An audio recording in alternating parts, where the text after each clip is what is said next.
welcome to episode 16 of the Going for Broke Outdoors podcast, a podcast by an outdoorsman for other outdoorsmen. I'm your host, Jeremy Gillespie. In today's episode, we catch up with Adam Miller. Adam is the host of the Bowhunter Chronicles podcast. In today's episode, Adam and I discuss the origins of our respective podcasts. We also discuss our personal motivations for hunting, the evolution of Adam's trail camera strategy, figuring out the optimal time of the year to hunt each of Adam's hunting locations, the struggles of self-filming, the importance of glassing in western terrain, and the importance of hunting areas during that area's best time of the year. I really enjoyed this conversation, and I found a lot of common ground with Adam, being that most of our hunting experiences have taken place in Michigan. Adam's a first-class dude. After the podcast, Adam stuck around to answer a lot of my personal questions about podcasting and offered a lot of suggestions to help me improve my podcast. And I believe that's a big part of the reason 99% of the hunting community is so great. There's a lot of people out there generally interested in helping other people and seeing them succeed. So Adam, if you listen to this, thanks again. If you haven't already checked out the Bowhunter Chronicles podcast, give them a listen because they're putting out a lot of great content. Today's podcast is brought to you by Stealth Outdoors at www.stealthoutdoors.com. Visit the Stealth Outdoors store to outfit your mobile hunting setup with some silencing gear. Many states' archery season openers are literally just around the corner, and this is going to be your last chance to upgrade your mobile hunting setup before the opener. There's not a better product on the market for eliminating unwanted noise, and Stealth Outdoors manufactures an incredibly durable product for a great value. Designed from the ground up with the mobile hunter in mind, Stealth Outdoors manufactures climbing stick wraps, cam buckle covers, platform cable wraps, and stealth strip rolls for all of your miscellaneous silencing needs. Again, head on over to www.stealthoutdoors.com to place an order today. Now, on to the podcast. All right, well, today I'm joined by Adam Miller from the Bowhunter Chronicles podcast. Adam, how are you doing today? Wait a minute. I thought that this was the Bowhunter Chronicles podcast, and I was joined today by Jeremy Gillespie from Going for Broke podcasts. I mean, what? It is a bit confusing. Well, I mean, what? Who set this up? What are we doing here? That's a good question. I just had a calendar invite, so I thought I set it up, but maybe you set it up. Oh my gosh! I said, from the get-go, I've always been the world's worst bow hunter. However, that may take a second fiddle to the world's worst scheduler. I mean, I'm pretty good at podcasting. I'm great at talking. Scheduling all of the minutia, terrible. So it's probably on me, Jeremy, because you're much more professional in our dealings than me. I can tell you that. Well, whoever set it up and however we got here, I'm glad to have you on today. And Adam, for people that aren't familiar with your podcast, which I imagine quite a few people that are listening to mine are also listening to yours, but give me a brief summary of your podcast, kind of how you got started and what your target audience is on that. Yeah, I think we kind of have like some sort of crossover, I'd imagine. So back in, I don't know, like you think back to like the boom of the hunting podcast, but like 2017, there was like Joe Rogan, and he was having John Dudley and Cameron Haynes, and he's telling everybody that they need to start a bow hunting podcast, and start any podcast. So my wife's family is like my father-in-law is like Grizzly Adams. He's like this murderous deer slayer guy. And he doesn't kill big bucks. He's not like one of these Dan Infalt type guys. He's a straight up opportunist, shoots deer, and her cousins are the same way. And they're not that much older than me. So got to, listening to these podcasts, blah, blah, blah, started looking for hunting podcasts, and there wasn't anything like that represented like us, like, public land, hunting from climbers, running all over. And so we're like, all right, we're going to start a podcast. Started like laying the foundation, getting everything going, and said, all right, January 2018, we're going to start, and we're going to come from a place of just having fun, just, doing everything our way, representing our style of hunting. And lo and behold, so did everybody else. So like right at that time, I mean, you talk about the amount of guys that are out there that have hunting podcasts and that like now are just public land, and the people that have come after us and everything, and working class bow hunter was around, and they certainly kind of like represent the same demographic, but they don't hunt Michigan. They're not really traveling out of state to find big bucks. They're running trail cameras, naming bucks, hunting set stands, and there's nothing wrong with that, but it's just something that we couldn't relate to, and it was more. And we've talked with Kurt, and I don't feel like they are like the TV style hunters, but I do feel like for the guys that only hunt public land or hunt like the combat style hunting in Michigan or Pennsylvania or that sort of that's kind of where people gravitate towards us.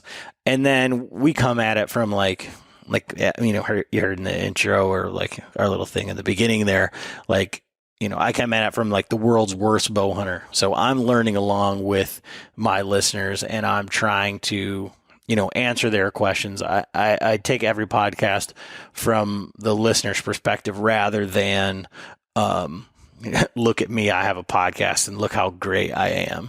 So we're not pretending to be anything that we aren't, other than maybe we don't give ourselves enough credit, I would say. Yeah, sure. And I think that's the interesting perspective, and that does benefit the listener, is to come at it. And that's what I try to do too. And that was a big reason I got into podcasting, because I listened to, and not a wide range, but I'd listen to some here and there, and I'm not going to mention any by name, but I felt a lot of them were lacking like good quality follow-up questions, because, and I'm sure you've experienced this as a host too, sometimes a guy will give you an answer and he knows exactly what he's talking about, but he doesn't give the detail. And I wanted to be a host that's really sussing out the detail, asking those follow-up questions that like get down to the minutia, like, why did you do that? Or what did that tell you? You know what I mean? And I felt like that was lacking in some of the other podcasts. And that was kind of the angle that I wanted to take as a host. Yeah. For like, I go into every podcast. I try to do as much research as I can, and I have a fair idea of like how I want to talk about it. But, in reality, as we're there, I pretend like I know nothing of like what they're talking about. Like if you're going to talk to Dan Infault and you've never heard of Dan Infault, then he's going to talk about buck beds and leeward ridges and things like that. And, if you're listening for the first time, you're going to be like, well, what the hell is that? Or, Sure. So to get that level of detail, I can totally relate to that. Well, that's kind of one of the next questions I was interested in talking to you about, because you've been doing this for quite a bit longer than I have. I just started last year, late to the party as usual. But do you think being a host and talking to all these different hunters, how has that helped you grow as a hunter specifically? Well, so 2014, I think it was 2014. Like I killed the biggest buck of my life. No, maybe it was since then, somewhere in there, 2014, 2015. I don't know. I killed a giant buck in Ohio, and giant is relative for everybody, but this buck is like, we green scored him at 150 and 5/8. So that's like, a giant to me. So, I haven't had him officially scored or anything. Like he's just really big. And so I didn't do that by like skill or anything. It was just kind of like luck. And then like not really followed up on that. I think, the next couple of years were nothing. I think I was kind of getting, better as a hunter as I entered like the 2017 season, and I had like tons of time off. And I think in 7 days, I missed like 7 deer or something. Oh no. Oh no. I wounded 2, like it was the worst season ever. And here I am thinking like, okay, I'm going to go into, this podcast. I've got all this time off. I'm going to and I put myself in, I got all these opportunities, and none of these were like good bucks or anything exciting. They were just deer. But getting into this is just like, if you want to like dive down that like deep dive, like rabbit hole. And I've heard you talk about like, your changes, like once you got onto like the hunting beast and everything like that. Like before I started the podcast is when I found the hunting beast, and I was like looking on there, but I didn't have the time or the patience or like the, I don't know what the word is. Like I just didn't kind of have like the stick-to-itiveness or persistence, I guess, to like weed through all of those. So in the podcast, like I just seek out everybody that I think can help me, and I can ask those questions and ask them, and then go back and listen to them. And then in doing the research on the guests, I'm learning all of this stuff. And then once you hear it, at least for me, and then you can think back, like, and I think that's why podcasts to me are like so valuable, is because it's more of a passive way of learning. So I can do it while I'm mowing the lawn or at the gym or, driving to and from work, whatever. I can listen to it. And then if you're actually listening and you think back to like these other hunts, like on the things that you did, like you encountered a deer or like whatever. And prior to speaking to any of these guys or talking, getting to ask the questions, and I think that's one of the things that's really helped me, is being able to ask my own questions and put it from a listener perspective, because it helps everybody, I feel like, but it is very self-serving. I've been able to think about those things that happened and then kind of put myself back in that situation, and things have gone better. So since we started the podcast, which is like 4 years, I think I've killed either 4 or 5 bucks. I've killed my 2 biggest bucks in Michigan. I've tagged out for the first year ever in Michigan on bucks, and you can kill 2 bucks in Michigan. So it's been a great tool. Now, without the podcast, would I have had the same success just as like a listener and not being on the active side of that? I don't know, but it's definitely changed the way that I approach hunting. And if for nothing else, not necessarily that I feel like any pressure to have to kill a buck of this size or that, but it's very much an accountability piece, because I feel like if you're going to talk to Dan Eberhard or I'm sorry, Dan Infalt, John Eberhard, Andy May, like these guys that like live and breathe deer hunting. And that's what I found, is a lot of the guys that are successful killers on big deer year in, year out, multiple states, they're spending, anywhere from 200 to 300 days a year in the field scouting and hunting. And I've listened to a lot of podcasts where guys that don't have the passion for it are trying to ask questions to these guys that are, 100% all in all the time. And it's just not the same. So I think for me, it's just more of like an accountability piece to make the hunt and the conversation authentic, if that makes sense. Yeah, absolutely. And I can relate to a lot of what you said. I took some notes here and a few things specifically. So I think we have a lot in common on the origin of the podcast. Like I said, there's a few things I wanted to do as far as asking follow-up questions, but I also joke around that I started a podcast just to have a reason to call all these great hunters and pick their brains. And that's at least partially true. And it sounds like it is for you also. Well, you're on the wrong, you dialed the wrong number, pal. Like this is not,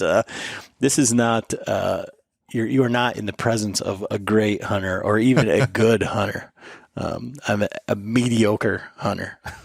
Well, I'm also trying to learn to be a better podcast host, and I think you guys are doing a great job there. So I am dialing the right number to learn. Maybe it's not to kill a booner, but I'm still dialing the right number. Yeah, well, yeah, I appreciate that. And, so I guess I could flip that on you and say, you know, from your perspective, where there is all of these, you know, I think there's a lot of really good podcasts, but I do also think that there's a lot of fluff out there. You know, when I've helped a lot of guys set up podcasts and guys that have started, and you know, I put myself out there to help as many people because, you know, if as you get into this, if you haven't found out already, the networking is incredible. So the more conversations that you're in, the more people that you talk to, the more people that you help, that's going to be reciprocated, right? But there's so many people that get in it and say, well, how do you make money? And like, you know, I just want to get like a whole bunch of sponsors like these guys and this, and, you know, I probably wouldn't shoot bows from like this company or that company. I'm like, man, you are 100% in this for the wrong reason. Yeah. You know? Yeah, so, exactly.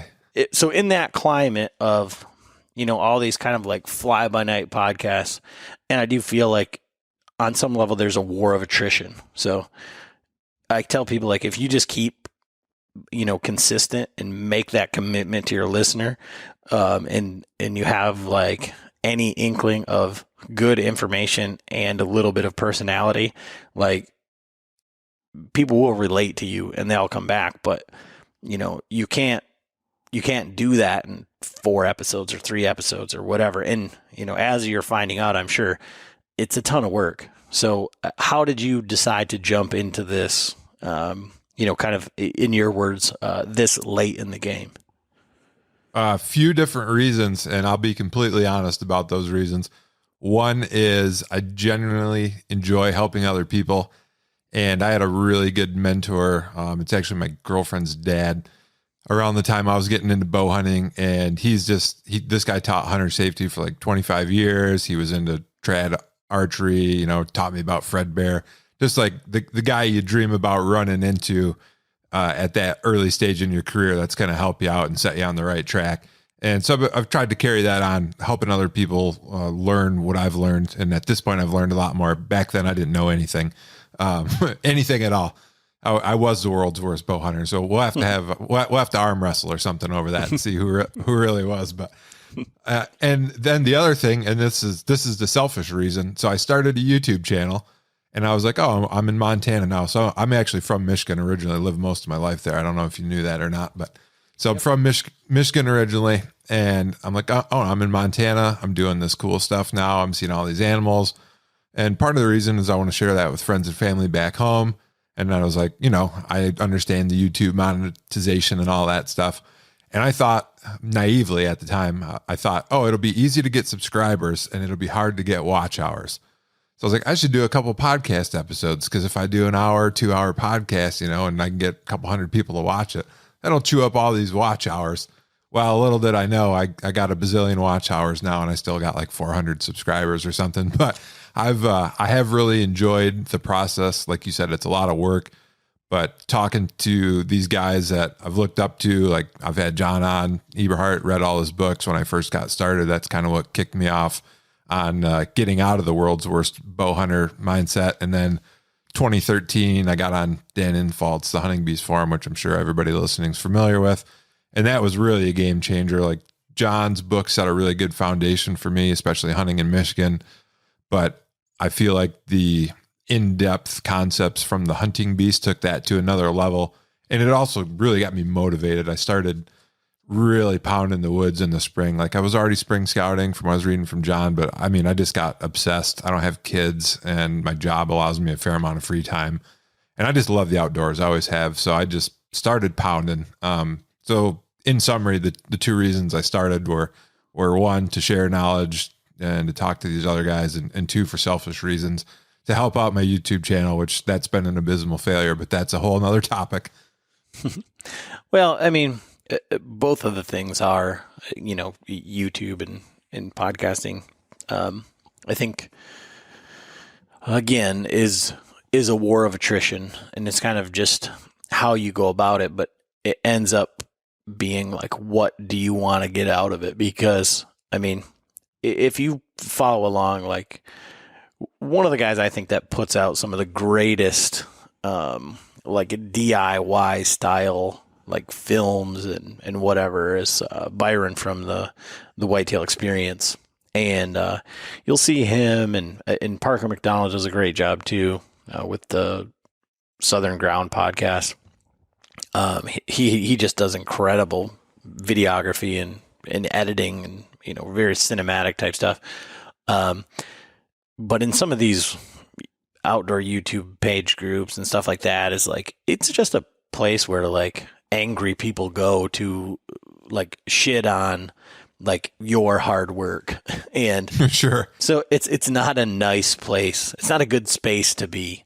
And, you know, for YouTube, if you wanted to do it as like a job or something like that, to do it in your spare time is very difficult.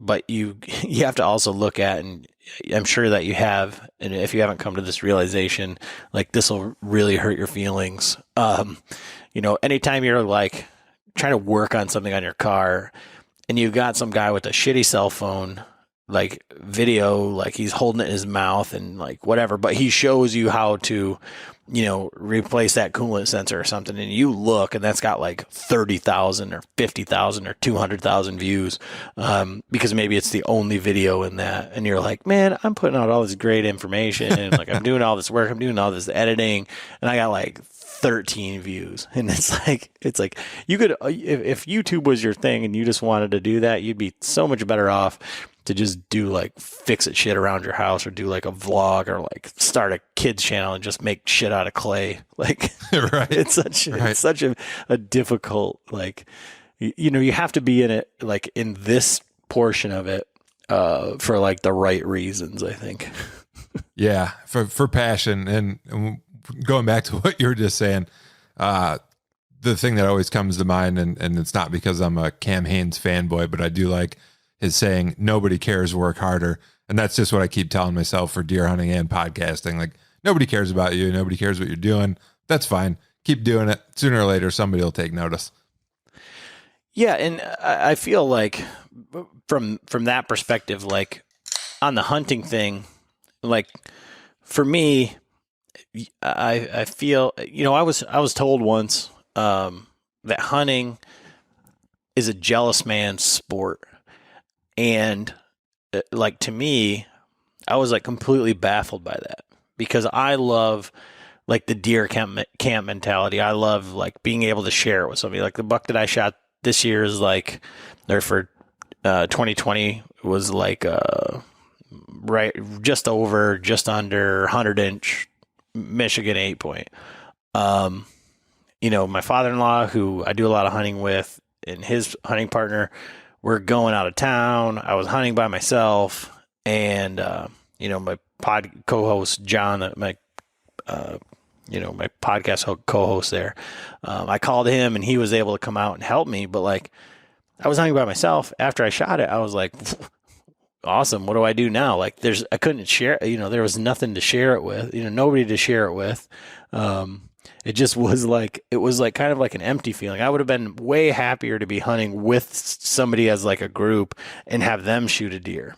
But I think about like, you have to have like your own expectations, because, you know, there's always somebody with better property, with more time, with more money, with more access to bigger deer. Like, you shoot like your deer of a lifetime. Like I said, my 150s, like I don't expect to shoot another deer bigger than that.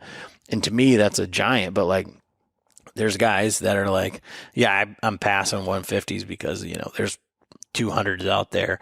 And it's like boats or cars or whatever. Like, there's always going to be a bigger one. It doesn't matter like how, you know, whatever you think you have. So if you're concerned with anything other than the hunt and like the feeling that you get from like being outdoors and like being successful on, you know, one of the most memorable deer I've ever killed, and I killed it in the time frame of this podcast, is a little, I don't know, probably if I scored him, it would be like 45-inch 6-point or something. But that deer means more or just as much as, you know, the two bigger deer that I've killed in Michigan, you know, just circumstances. But the same could be said with a podcast. It's like, our podcast does well, but we don't do YouTube numbers and we're not Meat Eater or anything like that. So it's like, who am I really up against? Like, who's my competition? It's just, I just got to be better every episode, every day, every hunt, every sit, to meet the goals that I set for myself. And, everybody else can piss off. Right.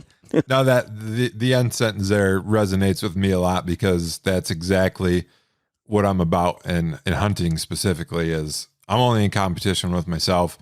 I started out again, we can arm wrestle, world's worst bow hunter. Didn't know anything, but man, I wanted to get a big deer so bad. And that's kind of where I started, like the whole journey, from reading the books, getting on the forums. And now that I've got a few, it's like, I want to keep challenging myself. And however that happens, I got real lucky it was Sunday, got an antelope on a spot and stock hunting with my bow. And that was like a huge bucket list item. And now I'm after an elk. I've been elk hunting 3 years, and I came out 1 year as a non-resident. So 4 years, and I've only been drawn back one time on an elk. So it's been pretty frustrating, but I'm just committed to it because that's what I want to do, right? That's my goal. I'm not doing it to impress anybody. I just want to do it because it's a challenge. But so like on that, like for me, like right now with like this podcast journey, and I know like my limitations as a hunter. So like, if I want to kill bigger deer, I have to find bigger deer or get in a spot where there are big deer. And like right now, that isn't like my goal. My goal is to go out and kind of like maintain like what I've been doing and become more consistent at the level that I am. Like I guess I just don't feel like confident enough that I'm ready to like take the jump or make the commitment as far as like chasing that next class of deer, like here in Michigan. Out of state is a completely different story. But I guess I really like am happy to help people and see other people succeed, and like, I don't want to say like, I need like the pats on the back or like the gratification, like, yeah, I helped them do that. But I do like to see people like that moment in their mind, like when it starts to click, you know what I mean? Like, so you talk about all this stuff on the podcast, you try to explain stuff to people. You kind of tell them what you're thinking or like whatever. And then that moment where they're like, I went and I did this because I listened to this or whatever. And then all of a sudden, I was able to harvest my first deer, or I was able to kill my first buck, or, I was able to find my first buck bed and it was right where, it was supposed to be. And that was because of that. And I get more fulfillment out of that than like, because if every hunt I went out, and that's what I find interesting too about like these guys that are like incredibly successful, is they like have put in all the work to, and Jake Bush is a good example. I talked to him on Tuesday on a webinar, and he's put in so much time and so much work that he knows like where every one of these bucks bed on every wind. And so every time he walks into the woods, he fully expects to kill them immediately. Where I'm just not at that level yet. So I can't like, there would be a lot of like incredibly like anticlimactic and like let down hunts, if that makes sense. So to find something else to say, like, this is what these are what my goals are. Like, I have realistic goals, and I'm a terrible, like, early season, like, get on deer type hunter, just because of like, it's a time in the woods thing. I don't commit that much time to, I mean, I do scouting, but I'm not scouting. This year, up to this point, I've probably scouted the entire year since January, maybe 30 or 40 days. So, I mean, it's not that I'm not out there and looking and scouting and doing my stuff, but I'm not at that level. So when it comes to the rut, I'm a much better rut hunter because it's like I have no problem finding deer and then just what I would call getting lucky on like where bucks are going to be, you know? Yeah, I want to touch on quite a few things that you said there, and the first I tend thing to be is long-winded. no problem, and I don't like to interrupt people. The first thing that I want to bring up, and this is especially true because I think we're both have audiences with a lot of newer hunters, is you talked about people learning from the podcast and then getting out there and doing it.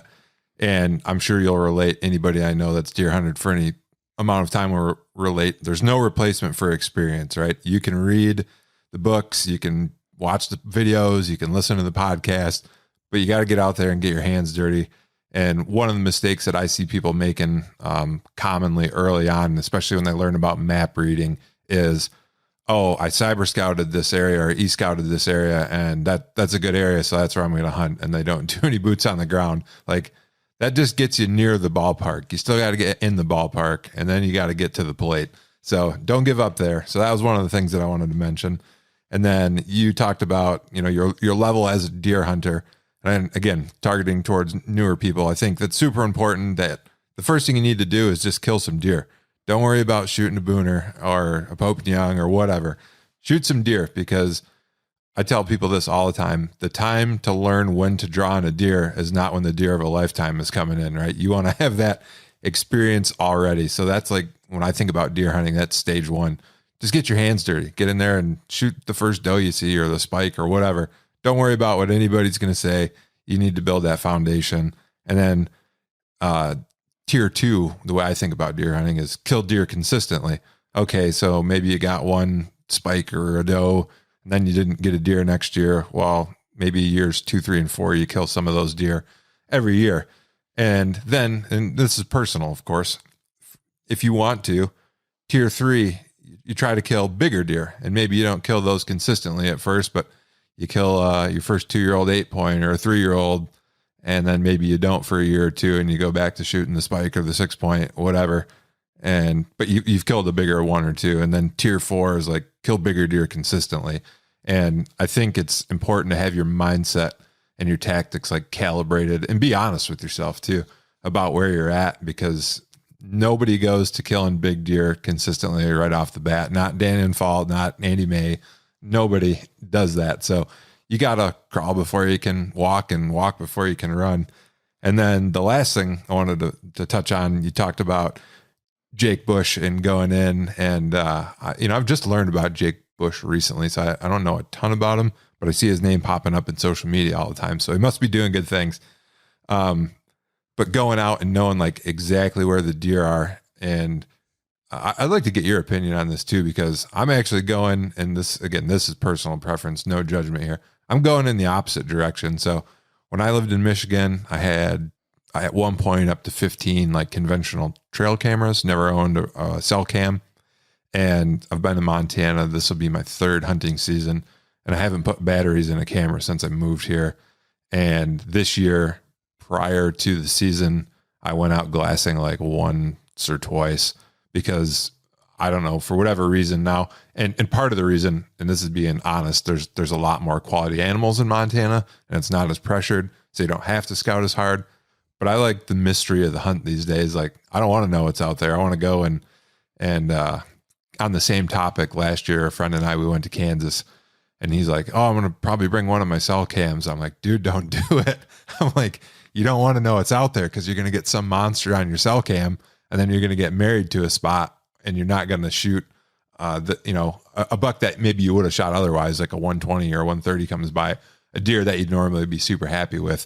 If you've got some booner on your trail camera in Kansas, which fun story, we actually did have one. And I didn't want to know, right? I wanted to be happy with whatever my goals were and not get tied up in something that I wasn't on that level yet. So that was just some interesting takeaways I had from your answer. I want to take a quick break from the conversation and get a word from one of today's sponsors. Today's podcast is also brought to you by Backwoods Mobile Gear at www.backwoodsmobilegear.com. Backwoods Mobile Gear produces an array of products to completely customize your mobile hunting setup.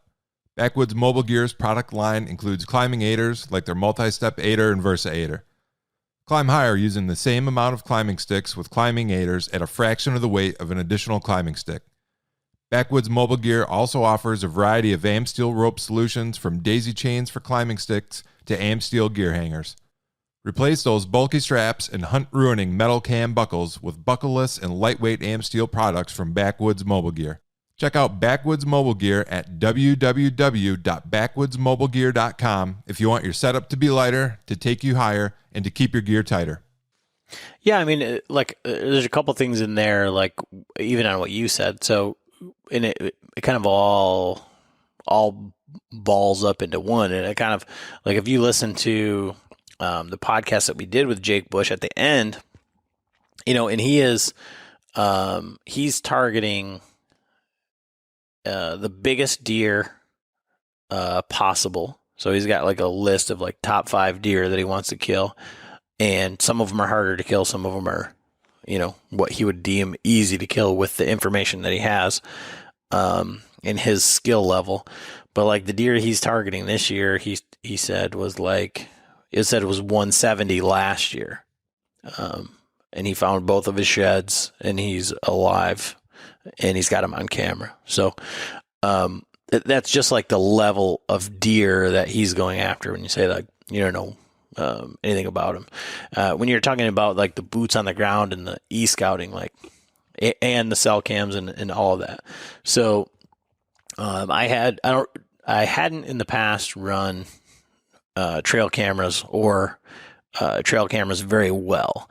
And again, being able to talk to all of these guys, I place people in like 2 categories. And one is someone who's actually using trail cameras for data. And the other people is where I was a trail camera enthusiast, right? So I like to get pictures of bucks. I had cameras out there, and I was like, look at all these bucks that I have in the middle of the night that are looking at my camera. Like, it's so awesome. Like, check this out. I've got the greatest spot. And I wasn't doing anything with the information. I wasn't looking at the wind direction. I wasn't looking at the time. I wasn't looking at anything around there. I was putting like zero correlation into days of the year when these deer just happened to be in these spots. I was just like pumped that I was like, I'm on bucks, man. And, right. So that's something that people can like think about, like, what am I going to do with this information?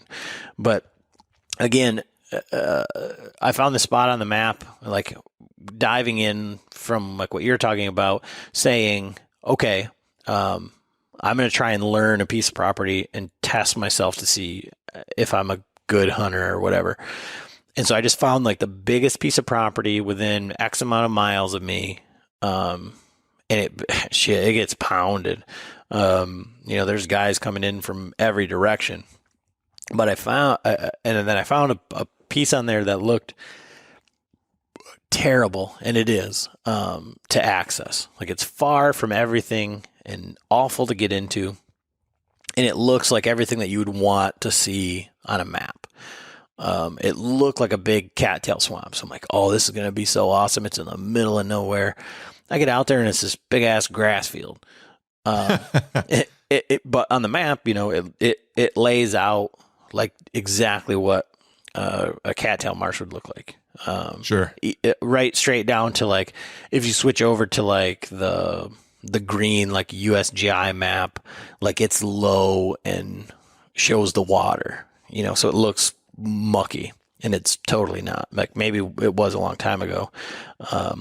But anyways, get out there, and then, okay, it's not what I thought. But there's a ton of runways, and I jumped a bunch of deer and found some buck beds, and so it's super intriguing. So I dropped some cameras out there last year, or a camera, and the camera is so far out there and it's so hard to access. It's not fun. There's nothing fun about it. I did not hunt that spot one time last year. Only I walked in there one day thinking I was going to jump shoot something with a rifle, only to check that camera, or with a muzzleloader. This was like, maybe like day after Christmas or something. Only to check the camera to find out that it was just overrun from, on the certain week of the year with bucks, daylight pictures, like kind of like everything. Like I've only ever hunted one time in the state of Michigan, maybe two after this past year, where I've seen like legit chasing and seeking behavior. Like, I mean, just like deer running wild. And this camera kind of showed that was going on. So after that, like I went back in there in January or something and threw up a couple of cell cameras, one on a buck bed and one on a community scrape. And I've just been kind of monitoring it. But that's more because it's just a bitch to get in there. There's no, I'm trying to learn the piece of property using the cell camera versus trying to go in there week after week, day after day, to try to figure it out. Actually, I think I'm going to go in there this weekend, switch out the batteries and kind of look for that. You mentioned, you read John Eberhardt's books and the spring scouting and all of that, but this would be like the speed tour prior to the Michigan season. Sure. To kind of see, if there's any rubs or scrapes, like where I would expect them to be based on where I think the deer are bedding and whatever. But now going from the trail cam enthusiast to using that information, like now I've got a week and probably like down to like 3 or 4 days where I know that I need to be, around where that camera was. And, I want to go in there and check because there's a ton of oaks. So I want to see like what's dropping as far as that's concerned. But all of that to say, when I was having that conversation with Jake Bush, I was like, that's all great, like the way that you hunt, but I don't have that amount of time. So what I'm doing is I'm using these cell cameras and these cameras to get an idea of deer movement in there. And then I'm going to kill the first like buck, maybe the first doe, whatever, that I get an opportunity to, because that to me is just like validation that I've kind of like figured out this spot. And then I want to be able to do it again. And he's like, that isn't his hunting style, but he's like, I can totally respect, like, because he's like, I've never done that. He's like, I've never just gone in and just killed something in an area where I know that I can kill a deer. And I would say that that's more my style, is like, and that's straight away from my father-in-law saying, like, he'll walk in there. I mean, he is like the king of like, it's the king of killing 4 points or, dinks or whatever. Sure. But you give him any piece of ground, in Michigan from October 20th to November 20th, you give him any day, he can get up a tree and see a buck. I mean, with anywhere, and has killed a lot of deer doing that. And so I think that that's maybe where I've taken my cues from, is just like, I see a piece of property. Now I'm looking at it, the map. I'm listening in my head to, okay, this is where John Eberhardt looks for. This is what Dan Infalt looks for. This is what Litzinger looks for. This is what Andy May looks for. And then you get in there on the ground and you say, okay, these are the spots. No. Okay, this one kind of melds everybody's together. And like, I think that that's why I'm a much better rut hunter, because it just, everything lines up. It's way easier. And I think also when you say like you go to Montana and you're not spending that much time, I mean, you guys are spending a lot of time shed hunting and out and about. That's true. But on the same token is like, I feel like I said, going out of state is a completely different animal, because you add in a little bit less pressure with a little bit better genetics or little more age class. And I mean, so for me or my father-in-law to get on 1.5-year-old deer or whatever, now you're getting on 2- and 3-year-old deer. We're not killing 6-year-old deer, but and my co-host there, John, he's got buddies out in Montana and been out there, and he's like, there's, the people out there hate whitetails for the most part. And his buddy's outside of Bozeman, I don't know, 20, 30 miles, something like that. And he's like, there's like 130s like around every corner. They're just in people's yards and they're in the way, and they're like, kill them all. Yeah. So it's the least favored big game out here for whatever reason. It's the bottom of the totem pole. Yeah. So, I mean, it's a different thing. And like, you go to Ohio, where you can go to Southern Ohio, you can go to, I mean, even, Northern Ohio. And then if you head west towards Kentucky or wherever, there's it just seems to be bigger deer. They've got one buck tag. There's a lot of land, so you can kind of get away from people. You have, different topography. So if you're willing to work to get away from people, it's just not that hard to get on deer, No, Ohio and Kentucky, especially the hills separate a lot of people that aren't willing to work that hard. And you only got to get over one or two big ridges and you lose most of the crowd. Yeah. And you talk about like, wherever you're at as a hunter or like whatever, like in 2019, the buck that I killed was a weird ass 4-point or spike with brow tines, which was my first kill from a saddle and the first kill on video. And the only reason I shot him was because I wanted to I've been trying for like 3 years to kill something on camera. And I was like, well, this is, my opportunity. And if I pass on this, it's like one of those jinx things. Like I should have, I could have, would have, blah, blah, blah.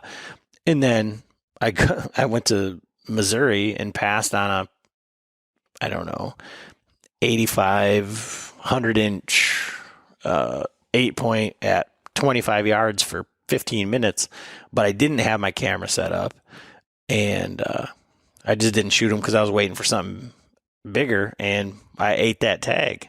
And hindsight is like, I haven't killed enough deer around that range to be passing on them, but at the same time, it's like, I'm okay. It wasn't a bad pass, Yeah, I had the opposite experience early season this year. So I've been really trying to start self-filming. And last year I was on a really big mule deer early season. And the first night I saw it, I was on public land. This guy came in kind of at prime time in the evening and walked on a hillside and was silhouetted, and this buck saw him. I was like 80 yards from him. Not quite in range, but we're real close. And this guy spooked the deer off. So that was kind of a bummer. Well, the next morning I went in and I had my GoPro on my bow, which isn't the ideal self-filming, but I hunt from the ground a lot. So it's easier than a camera arm or a tripod. So I go into the same area, and this deer, I spot it like, I don't know, hour after daylight. It's walking right towards me. And this is a legitimate, probably 160, 170 mule deer. I mean, really big one, probably the third or fourth biggest mule deer I've seen out here. And it beds down 75 yards away from me. So I go to turn my GoPro on and crawl in close to it, and going along with the travails and trials and tribulations of self-filming. Somehow I had switched it to photo mode. So I took a photo and then proceeded to sneak in on this deer and get a shot an hour later, which I ended up missing. That's another sad story. But so I missed this deer. And then this year I get on a good whitetail. And on the way out from my truck, I know I'd put a brand new battery in the GoPro, and I use their app. It's called Quick. That's how you turn your GoPro on and off from your phone, because I like to turn the camera on, and then so I don't have to reach up to my head because I've got it head mounted this year. I'm going to turn it on. I'm going to turn it on and off via my phone app. So if I'm getting close to a deer, I can just slide it on in my pocket, hit the button. I don't got to move my arms all over. So this year I walk halfway out to my spot, which is like 2.5 miles. And I go to test the camera, and when I turn it on manually, so I turn the camera on manually on the camera, and then I check the app, it says the battery's dead. And I'm like, oh man, I must have put a dead battery, but I swore I charged them all. So long story short, that evening, and this was September 5th, so like 2 weeks ago, I proceeded to shoot my number 2 whitetail buck from the ground at 7 yards while wearing the GoPro. And after I get the deer taken care of, quartered up, I'm like, man, I'm so mad. I can't believe my battery was dead. So I check it again. it just didn't turn on the first time. I had 90% battery. So just what an abysmal failure. And then I had a similar experience last week. I ended up shooting my first antelope last week. And antelope, have you ever hunted antelope at all? I've not, no. Okay, so they blow like a deer, or snort, but it's a different sound, but it's the same thing pretty much. They're blowing out their nostrils. And to make this a long story short, I spotted an antelope buck and a couple does downhill from me. I was actually going on an elk hunt, and this is where like a big rolling sage flat meets some timber. And I was heading out to the timber to look for elk in the evening, but I have a antelope bow tag too. So I see these antelope and they're running uphill towards me, and I get on Onyx real quick, and they're probably 250, 300 yards away. And this draw that they disappear into goes uphill and kind of flattens out or heads out about, 80, 100 yards from where I'm at. So I think, I can run over there and blow this antelope stock, because I've blown 25 or 30 of them this fall already. So what's one more? And it'll only take a few minutes. So I go to cut him off, and as I'm getting over there, there's an antelope buck on the hill, and I'm quite sure it's not the same one. Well, he starts blowing. I think he's seen me and he's alarmed. So I get frustrated. I turn my camera off, and then I see these other ones come from uphill, and they run up to where this one's blowing. And I start walking back to the timber to elk hunt, and it's like 300 yards away. Well, I only make it about 50, maybe 75 yards, and then I hear one blow, and it's super close to me. And then I see them, they're running, because when antelope bucks rut, and they're running right now, like September is the antelope rut, they chase each other off like super fast, and they run each other around, like trying to run the rival bucks off. Anyways, this one buck ran another buck basically right to me, and I ended up shooting it at 30 yards. But because I was so frustrated that I was already busted, I had turned the camera off again. So I have like two of the coolest hunts I've ever had in my whole life while wearing a GoPro, and I don't have any footage of either one. It's pretty sad. Okay, guys, last break in the podcast, and it starts with a question. What do you get when you combine a prototype machinist who also happens to be a big buck serial killer named Dan Infalt with state-of-the-art manufacturing techniques, the highest quality materials, and innovative designs that have been engineered, field-tested, and refined to perfection by a group of the best mobile hunters on the planet? You get HuntingBeastGear.com. www.huntingbeastgear.com delivers cutting-edge products including Beast Gear climbing sticks with weight reduction holes designed to deliver incredible durability in a lightweight stick. Beast Gear climbing sticks also feature non-staggered inline stacking and double steps, all in a 2.2-pound package including the fastening strap. And new for the 2021 season, HuntingBeastGear.com has released the game-changing Beast Gear Hang-On Tree Stand. Designed from the ground up to be the ultimate hang-on solution, with 4 years of prototyping, testing, and refinement, the Beast Gear stand features a 16-inch wide by 29-inch long platform and comes in at an incredible 6.8 pounds without compromising strength or durability. The Beast Gear stand is finished with a durable anodized coating and features grade 8 hardware, high-quality Delrin washers, beast buttons, and adjustment knobs. For more details or to place an order today, head on over to www.huntingbeastgear.com. Well, I mean, that is, I would say, not atypical for, trying to sell film. And, you think, I'll do all this stuff. We'll put it on YouTube, all these things. And just like podcasts or whatever, the whole thing is like saturated. And so you don't get the traction that you want. So you're like, I'm not getting paid for this. It doesn't matter. It's a lot of work. Like, I'm carrying extra shit. Like, there's more. And that's why people abandon it, or you don't do all of the other stuff. So, I mean, I'd imagine that you do, but like, let's say that you did get that stock and shot and all of that stuff. There's so many people that do that, and then that's all they have. So they have a GoPro shot for like the event, but they have no lead up, they have no B-roll, they have no, ending. And all this stuff is, it seems like it's so easy and we're just going to do this or whatever. But man, the amount of commitment and the amount of like letdown. And then, I mean, I got to commend you like so much for, just saying like, well, the hunt comes first. I don't care that I don't have a camera. Because if I would have done that, I would have I'm pretty sure I would have shot that deer in Missouri. I would have said, okay, well, I should have had the mindset of I'll shoot him. If I would shoot him on camera, I might as well just shoot him. But again, hindsight being 2020.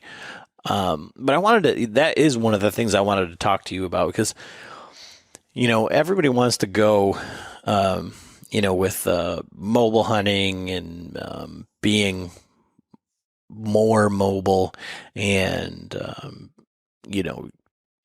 the very charismatic Zach from the Hunting Public. He's killing all of these deer from the ground. And I mean, we're talking a lot of deer per year for the average guy. So it makes like ground hunting and like stalking and all that so intriguing.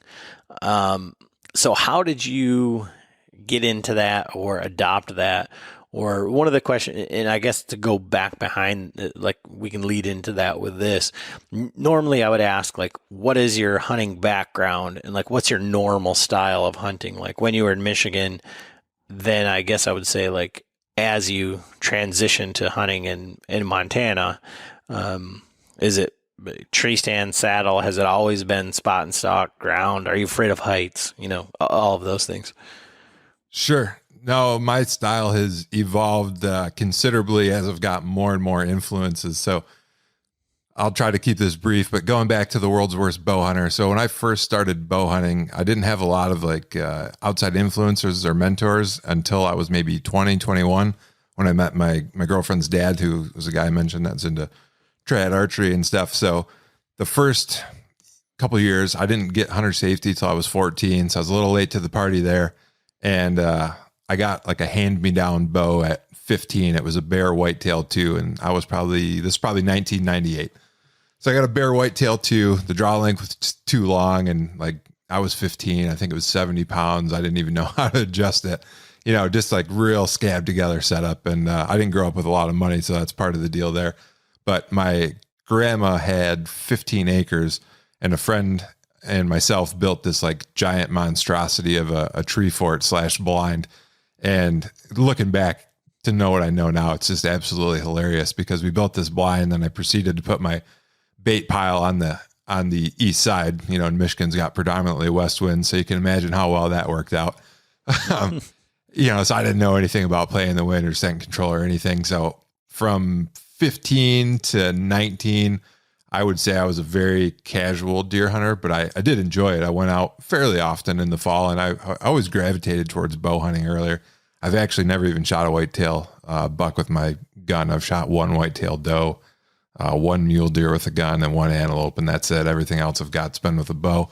But so that was the early years. And then I would say 1920, when I met my girlfriend's dad, he introduced me to like playing the wind. And again, he was into Fred Bear and archery. They have 120 acres. He planted some clover food plots, so this was like eye-opening stuff for me at the time. And that year, maybe the following year, I shot my first doe with a bow out of one of his ladder stands on a clover plot at like 10 yards. And this is a funny story too, because at the time, again, didn't have a lot of money. I didn't even have hunting boots. I wore my tennis shoes out to the stand, and I shoot this deer. Well, before it comes in, there's this lead doe and like 6 other does, and they obviously winded me. They're blowing for like 5 minutes, but I just held still. And I think finally they just gave up, even though I know they could smell me.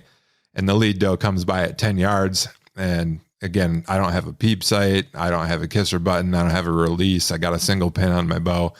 And this is probably 2002, 2003. And I shoot this deer, and it like kind of flinches, and I think I miss it, but it's 10 yards. And I can't believe how I missed, but I blacked out. I was so excited to finally get drawn back on a deer, even though it was a doe. I couldn't believe it was happening. And 30 or 40 seconds later, all the other deer run off, and this one's just standing there feeding. And then another 20 seconds, it tipped over. So I'd hit it like the back of the lungs and the liver, and it just died right there. And I couldn't believe it. So that was my first kill. And probably that's kind of how my deer hunting went for the next 4 or 5 years. I learned a lot more from a mentor there. Boyd is his name. And then I was this was 2009. So I remember it must have been 2008 at the local archery shop. I picked up a John Eberhart book. And this was around the time I was like getting more into the internet and trying to learn more about deer hunting. And I read the John Eberhart books, and that kind of blew my hair back too. I was like, oh man, I got to go out in the spring. I got to wear a scent lock. I got to climb 30 foot in a tree. I got to do all this stuff. So I really got after it, probably starting in 2009. And that was the first year that I bought multiple tree stands. I didn't have a saddle, but I bought 4, 5, 6 tree stands and was doing no bait, was starting to hunt like funnels and trying to get off the field edges, starting to do more deer hunting stuff that works as far as I know now. And that year I shot on Halloween, because it was 2009. I'll never forget this. I shot my first pretty nice buck. Unfortunately, I hit it high in the shoulder. This was like a 100-inch 8-point, which to me in Michigan at the time, like that's a giant, right? This is a big deal for me. So we tracked that deer, never found it. And then a week later, out of the same stand in the same spot, I shot that deer again, and I hit it high again. So that was incredibly frustrating. I lost it twice. Long story short on that deer, I ended up finding it dead in the winter, like January or February of that year. So that was kind of sad. That was my first introduction. I'd never lost a deer prior to that, but I'd only shot does. And then the next few years were kind of rough. Like going back to my description, I decided to be a tier 1 hunter. My mentor there, Boyd, he's like, you just need to shoot some deer. Just shoot deer. Don't worry about shooting. Cause I was like, oh, I want to shoot an 8-point or a 10-point. He's like, just shoot some deer. So I took his advice. And then 2011, 12, and 13, I shot 1 or 2 bucks every year with my bow in Michigan. But these are like year-old 3-point. I shot a 6-point, a small 8-point. And then 2014 was kind of like what I would consider the turning point for me.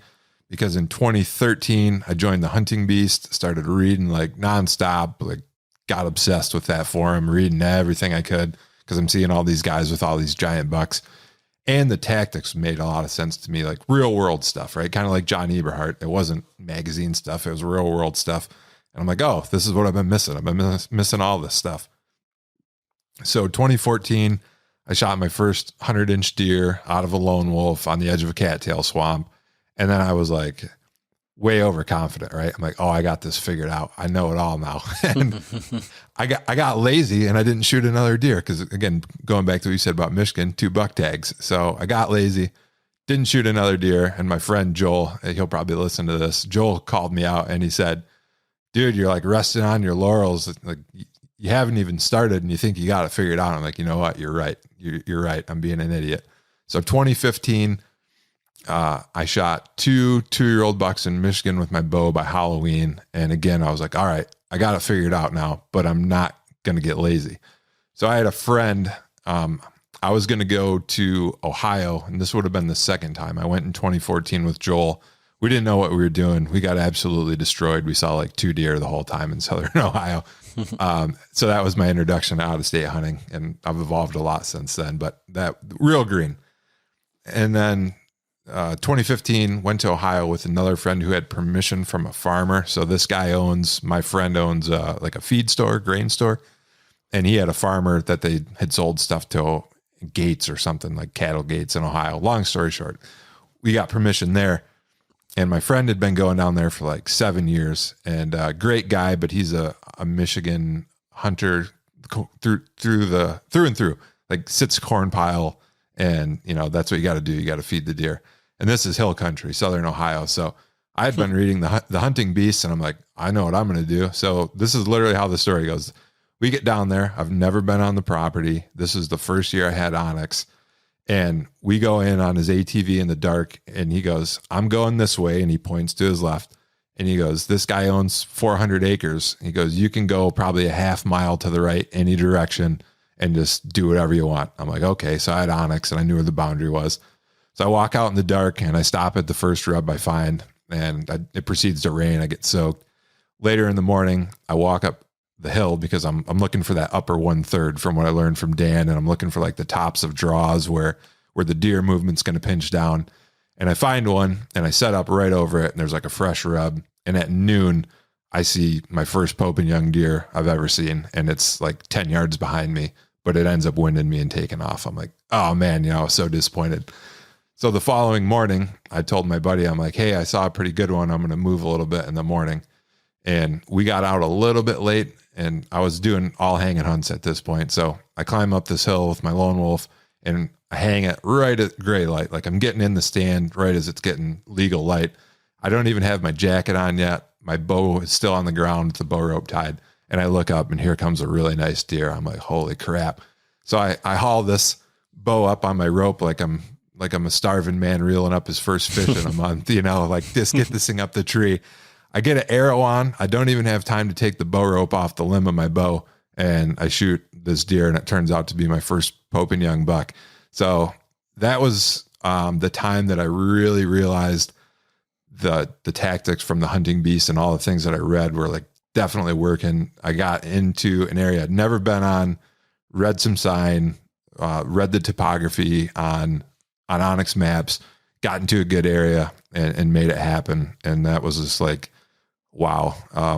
So that was like where I really started to feel like, okay, I can do this. I can shoot big bucks. I can go out of state. I still was pretty green.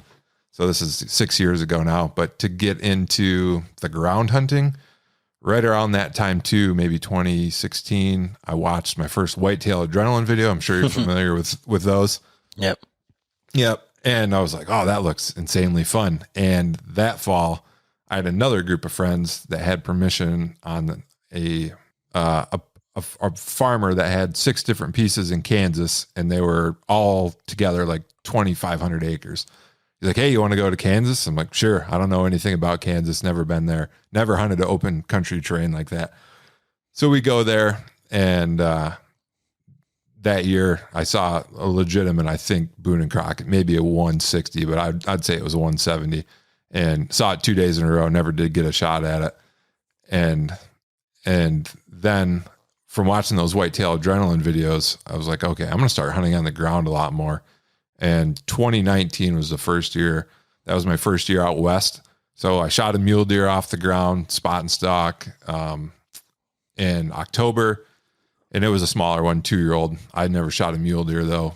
But basically what it came down to is I started really paying attention to the wind, and I started using binoculars a ton, which, I mean, this sounds like simplistic, but I think when you get down to what bow hunting really is, it is kind of simple in some ways.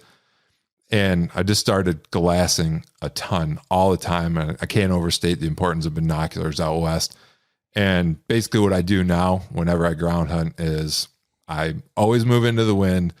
I always move cover piece to cover piece. And I always try to stay in the shadows.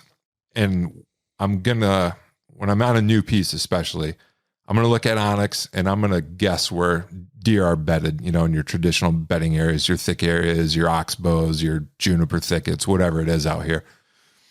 And between those empty areas, I'm going to move pretty quick, like a normal or even brisk walking pace. But when I get 300 yards from where I think a deer might be bedded, I glass for 10, 15, 20, 30 minutes. And only when I'm real confident that that area is clear, I'll move up to the next piece of cover. And then I'll repeat that process. And that's worked out really well for me, because by using the glass so much from distance, almost always you can spot the deer before they spot you. And then you've got the wind advantage, obviously. And then it's a matter of getting into position. And I've learned out here to be extremely patient. And I can't overstate that too. I think Dan Infalt talks about it a lot. Like the modern world is in such a rush. When you get out there to hunt, like, you carry over a lot of that energy. So I really try to slow down and, move through these areas like I'm hunting like my life depended on it. And that makes a huge difference for me. Like if I didn't have to go home and eat a pizza out of the freezer, right? If I didn't know that was there, I'd hunt a lot different. And I think most people would. So I've tried to adopt that mindset, and that's paid off as well.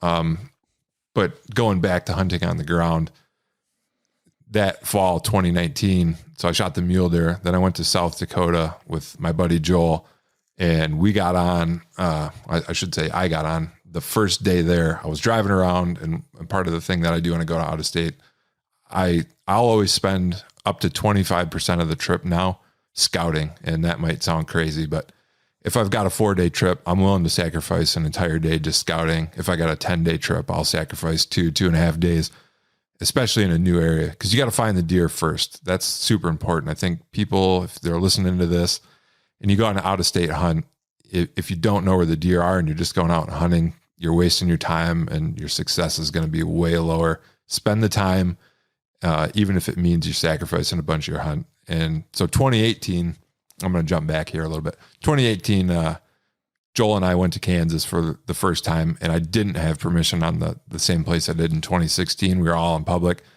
and I never stopped scouting. We were there for like 6 or 7 days. I hunted like twice, but I found a ton of good areas. And then we went back last year in 2020, and I killed a deer on the second morning. But that was from a tree stand. Going back to the ground, 2019 South Dakota, I get into South Dakota. I'm driving around, checking parking, checking ag fields, and I see 2 nice mule deer, and the archery tag there is good for either or. So when I get there, I see 2 really nice mule deer, like 140 class, which is, pretty solid, respectable mule deer. And they were right across from public. So I get out of my truck, go up the fence line, and I'm like, I'm going to try to put a stock on these things. And on the way, I jumped a really nice whitetail buck. So I was like, well, busted that, never saw the mule deer. So I called Joel that night and I said, hey, I saw 2 shooter muleys and a shooter whitetail on this piece. And he was driving from Michigan the next day. So I'm like, I'm going to go in there in the morning. And this was one of the eye-opening ground hunting experiences for me. And this is kind of going back to glassing and stuff, what I adopted. This was November 7th, 2019. It was super cold. It was like literally 2 degrees out in the morning. And I knew that I wasn't going to be able to sit long in a tree stand. So I'm like, I'm going to ground hunt because, one, find the deer, right? I'd kind of already found the deer because I saw 3 shooters, but I wanted to scout the area out more. So I took my bow and I decided I was going to still hunt through this area. And there was no wind that morning. And it was so calm and it was so frosty that the grass, like it was CRP, it was real loud. So I kind of improvised a tactic. I'm like, I'm going to go to where I saw this deer. I'm going to stop 100 yards short. I'm going to glass. I'm going to glass for 10, 15, 20 minutes. If I don't see it, I'm going to use my grunt call because it's like peak of the rut kind of. So I did that, grunted, didn't see anything. Went to the next draw, which was like 600 yards away, grunted, didn't see anything. Went to the next draw after that, again, glassing, grunted. And then I heard a buck grunt back and I was like, I can't believe that happened. It was like 60 yards away. And he proceeded to walk up the hill right to me and I shot him off the ground at 18 yards. So probably not a very traditional ground hunt, but I think improvising the tactics for that day really paid off. And then I've just continued to do that type of approach since. And I don't really hunt out of a tree stand hardly at all anymore. In the West, I will say this, people are listening in the Midwest or Michigan, especially Pennsylvania. The West is a lot more conducive to ground hunting. So that's part of the reason I've had success. But everything I've shot almost since, with the exception of the one Kansas buck, has been off the ground. So that was a very long-winded answer, but that's how my evolution went from, tree fort to ground hunting and everything in between. So when you talk about the importance of glass, and my brother, he's hunted South Dakota, I think for like the last 5 or 6 years. What are you using for binoculars? Like, what do you recommend? If you're going to be Western focused specifically, so that's a question I get from a lot of my friends that want to come out and hunt. Do I need a spotting scope? And my answer is almost always no. I would rather, for weight savings, especially too, because I cover a ton of ground. Like on a typical hunt where I don't get a deer, I might walk 8, 10, 12 miles in a day. And so a spotting scope gets heavy. I would rather have a quality 12 power binocular and a tripod, because you can get almost as good of results out of a tripod mounted binocular, not handheld, so you're not shaking, that you can get out of a spotting scope. The one exception I would say where I would want a spotting scope is if you've already got a few, let's say mule deer or antelope, and you're looking for a trophy one, or older age class one. I want the spotting scope then to differentiate a deer a mile away from, a good deer from a great deer. And And last year I had some friends come out and we used a spotting scope a lot because they came out the year before and shot solid deer, but like kind of average mule deer. And they both wanted to shoot bigger ones. So we brought the spotting scope and looked over a lot of deer, and it just saves you a ton of walking. So going back to what would I recommend, 12 power binocular and a tripod. And you don't need anything elaborate on the tripod, just something to hold your binos still. So in that instance, so A, what binoculars are you using? And then B, are you using a tripod in the instance that you're talking about where you're setting up for, 10 to 30 minutes, like in between, like, I guess as you're still hunting? Are you bringing in your tripod, setting it up, picking it up, stalking, setting it back up, or how are you doing that?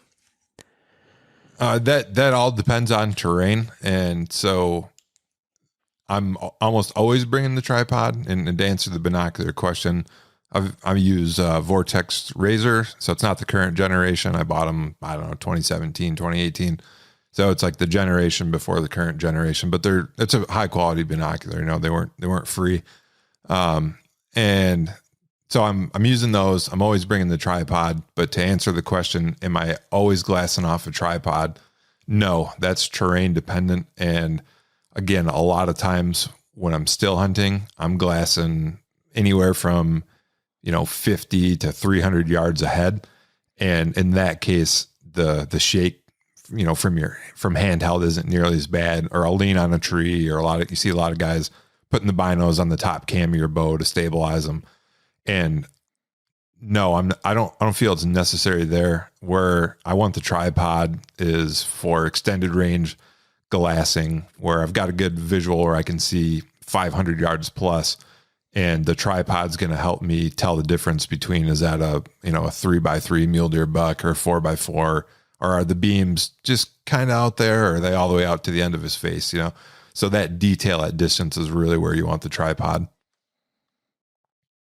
Okay. And so that's what you're talking about in terms of like terrain. So when you're looking over like real big, flat, open terrain would be more than like going through a bottom or going from drainage to drainage type deal. Yeah, exactly. And I'd be much more inclined with my style of hunting to use the tripod early on in the hunt, like day 1, day 2, day 3, where I'm covering a bunch of ground, again, trying to find the deer. And then once I've found them, not that I won't take the tripod with me, but once you're moving into the area and you think you're closing in on where those deer might be, then I'm using the tripod a lot less then. Okay. I'm trying to think. I had another question in there. But just based on here we go.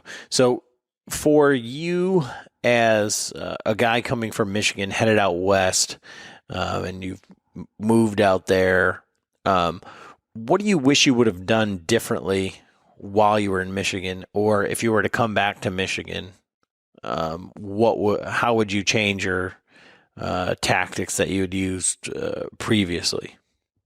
I would have left Michigan earlier. No, on a serious note though, everybody that hunts in Michigan, and I hunted there most of my life, everybody that has done it knows what a challenge it is to shoot a trophy animal. And, Dan Infalt and those guys, when they did the public land challenge and they came to Michigan, I was a little frustrated with Dan, to be honest. And I consider Dan a friend. I've talked to him. I've been on the forum a long time. But he's like, I don't know what the problem is. There's lots of deer here. Yeah, there is lots of deer. There's not a lot of older age glass deer. Michigan, when I explain it to other people, I say Michigan is a great state for opportunity. And what I mean by that is if you want to shoot your first deer or a buck, Michigan's a great place to do it. It's got a huge deer herd. There's lots of deer all over through the state.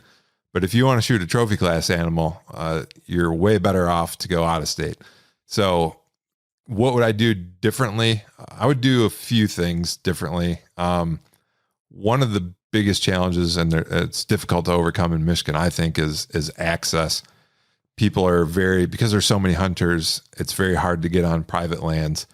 And then, as you know, the southern lands public lands in Michigan, even the bigger ones, get absolutely hammered. I've hunted most of them, so I understand that. I would probably look more to the northern lower, where the pressure on the public lands is a little lower, even though the deer don't have as good a soil or, genetics. So a 4-year-old deer in the northern lower isn't going to have the same rack as a 4-year-old in the southern lower, right?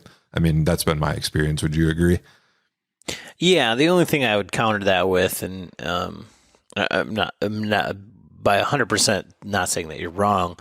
I'm just saying that I think like what they've done with the antler point restriction in like some of that northern area has actually shown a lot of benefit. So much to say that there's some surprisingly good deer being taken from like the northern area. But yeah, I mean, apples to apples, 4-year-old versus 4-year-old, you're going to have, a stark contrast in the deer. Sure. So, a lot of the tactics that I use now rely on bigger tracts of land, like being able to move around and to make moves on deer. So I would focus more on some of those bigger public land tracts in the northern lower. And I would just understand that even if I got on older deer, they're not going to necessarily have, a real big trophy class rack, but you could probably get on some 3 and 4-year-old deer up there, because those areas do get a lot less pressure in my experience, and they're a lot more vast. And that's one thing I've never been afraid to do, and it's benefited me a lot out here is, walk, grind. I'll walk 2, 3, 4 miles back to hunt. And that's easier to do when you ground hunt too, because you're not lugging a stand or whatever. So that would be one of the big things that I would change. And the other thing I would say, in Montana, there's a lot of deer, but unlike Michigan, there's a lot of areas out here that are like completely void of deer just because there's not the habitat to support them, or, they'll be completely devoid of whitetails or very few mule deer. So I would spend a lot less time in unproductive areas in Michigan. And, this is something Dan talks about on the forum too, like crossing out 95% of an area. When you find out an area is unproductive, get out of there and stick with those areas that are. And I want to circle back to something that you said way earlier, talking about the piece of public land where you ran the cell cam, or maybe it was a traditional cam last year.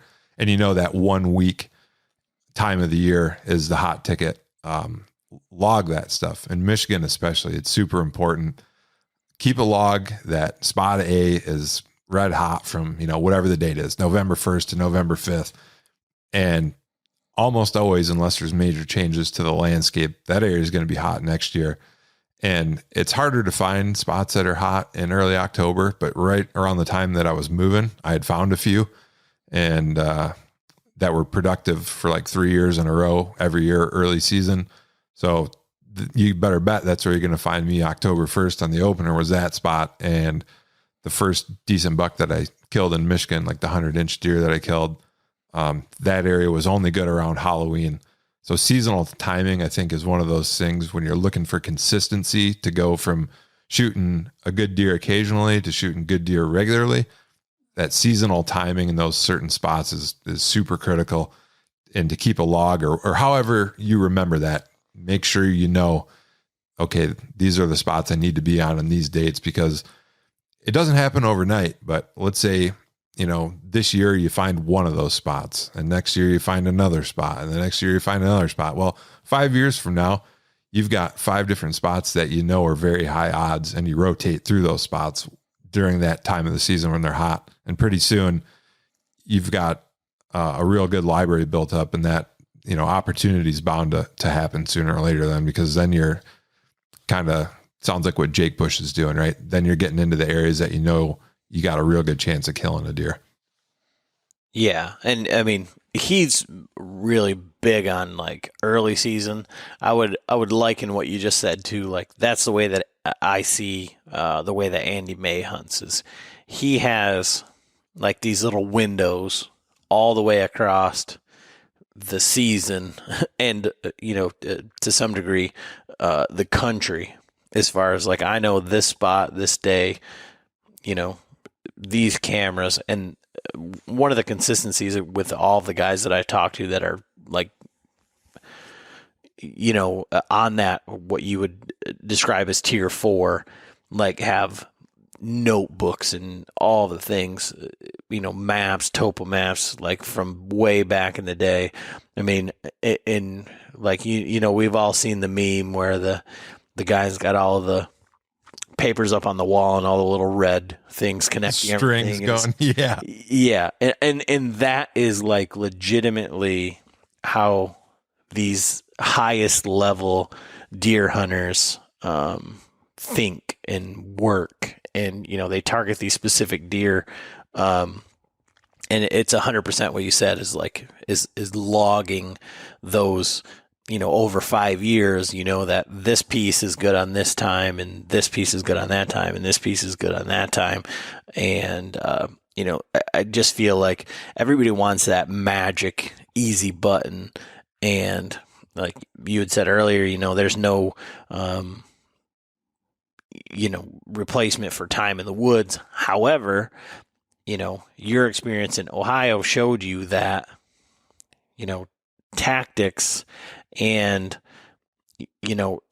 taking a step back and looking at, like, one of the things that I've learned from the podcast is, like, sometimes, like, I used to feel like I needed to be in the woods every time I got an opportunity. And from your conversation here, you're saying you would rather sacrifice days, time on stand to the scouting. And it's like, if you have time and it's not right for the wind, you don't have something where you're like, this is where I need to be on this day. Instead of feeling like you need to be in the woods on stand, maybe for guys like myself or guys that are thinking about trying to do some of that ground hunting or whatever, like that's where you leave your stand, you leave your sticks, you leave your saddle, and you just kind of pick your way through the woods, and you're trying to find that sign for what's going on right now, rather than just wasting a sit. And that's one thing that I've learned. And again, like I have my own, like, I don't know, like mantras and things like that, the way of thinking and the way that I view like hunting days or days in the woods. But I think the biggest thing that I've gained from the podcast is I've spent a lot more time on stand hoping that I see something, and I've spent a lot more time actually hunting and putting myself in a good situation, instead of just saying like, I know deer cross over there, but my stand is here, or the tree that I hunt is over here. So man, I hope they come by. It's like, no, like we need to move. I need to get over there. I need to shift. I need to adjust. I need to be flexible, instead of being so rigid and just saying, I need to hunt every day that I can, even if like I'm certain that I'm not going to see anything. But I think that that's one of the takeaways that I've had, from this whole thing and in this conversation today, Yeah, and I want to tell you a quick story to illustrate that point. I touched on briefly 2018. Joel and I went to Kansas, and that was the first year we hunted exclusively public, and I basically drove around the entire trip and hardly hunted at all. One of the things that I did discover while driving around was 2 or 3 really promising areas. And the one area was, Dan Infalt calls it dating the fat chick.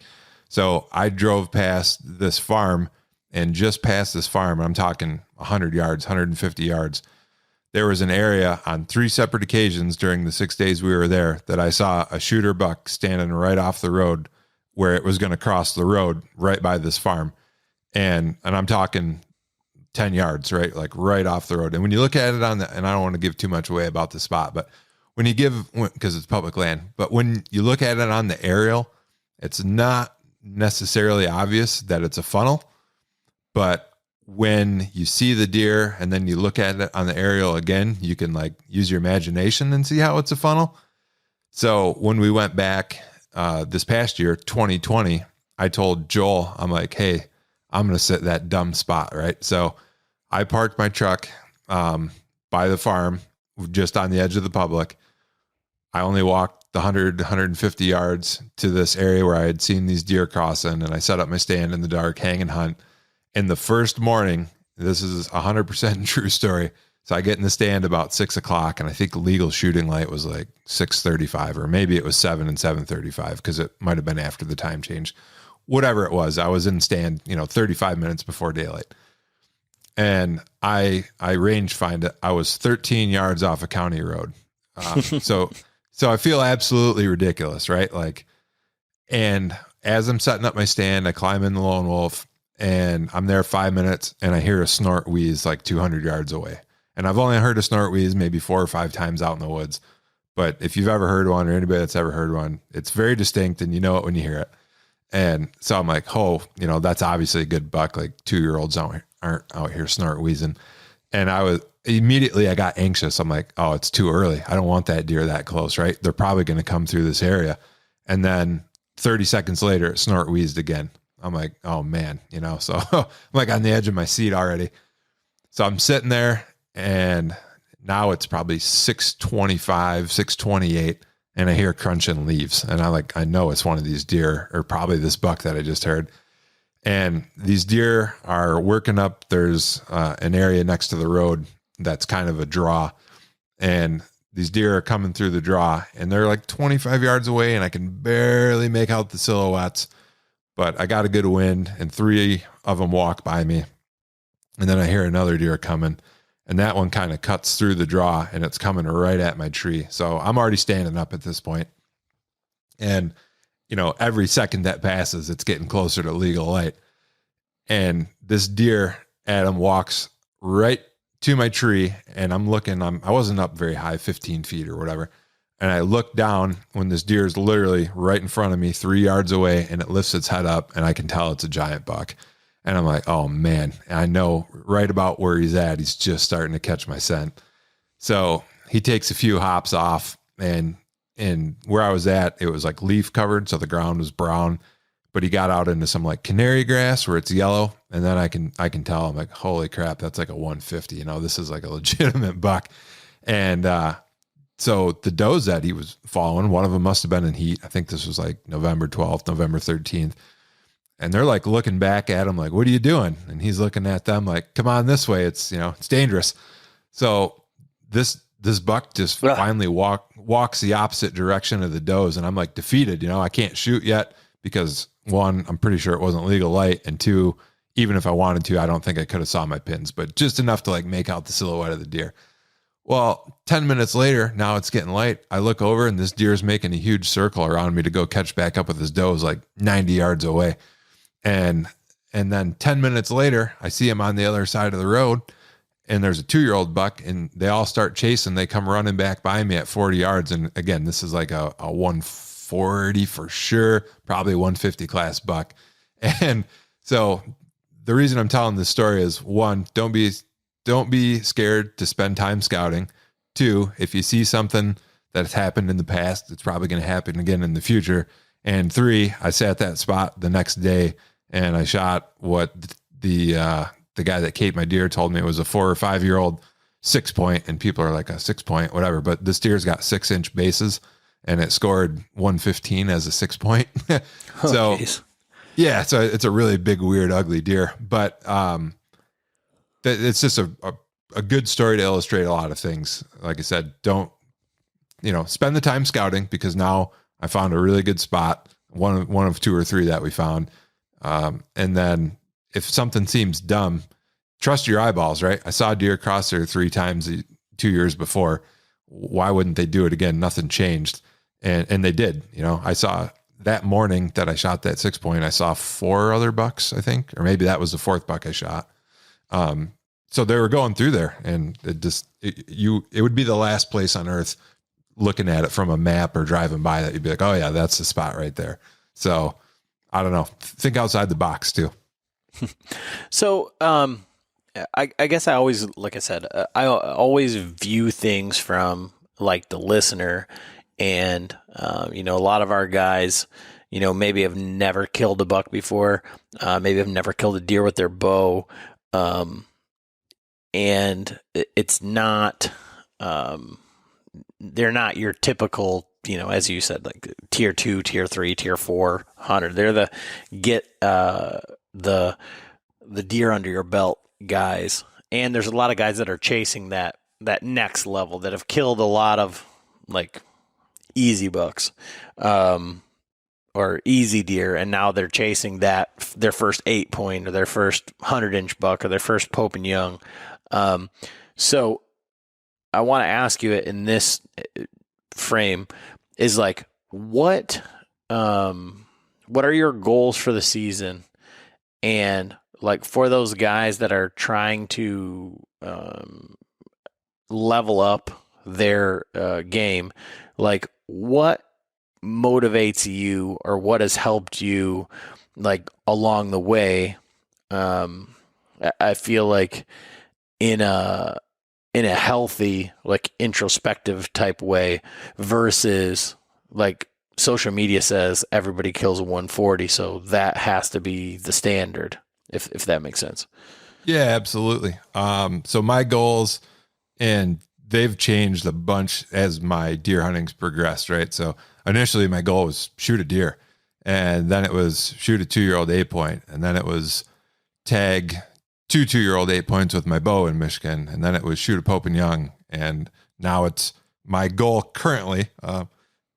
Number one, and I think it's easy to lose sight of this, number one for me is still to have fun. I hunt because it's fun for me and I love it. And I don't ever set a goal that's going to make it not fun for me. And I've been on quite a few out-of-state hunts now. I don't know, 10, 12, quite a few. Hunted 6, 7 different states. And I've hunted with a lot of different people. And it's interesting to see what people's personalities do when you're struggling, and when I say when you're struggling as a group, and some people buckle down and grind harder, and some people fold, So I don't understand the people that aren't having a good time, even when you're not seeing deer, because I love new experiences. I love to travel, and I love to learn and figure things out. So I don't need to shoot a deer to have fun.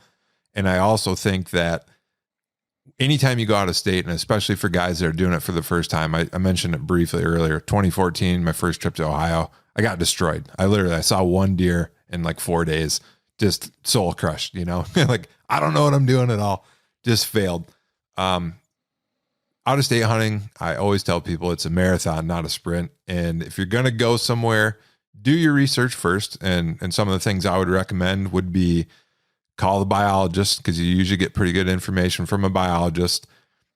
Maybe spend the $35 to register for Pope and Young, because they've got a really good online database where you can search by county. So let's say you're thinking about going to a North Dakota or South Dakota, get on there. And again, a lot of people don't register the deer, so this isn't foolproof, but use the resources like that and find an area that's got some bucks of the caliber you want to target, whether that's a 100-inch deer or 200-inch deer, whatever.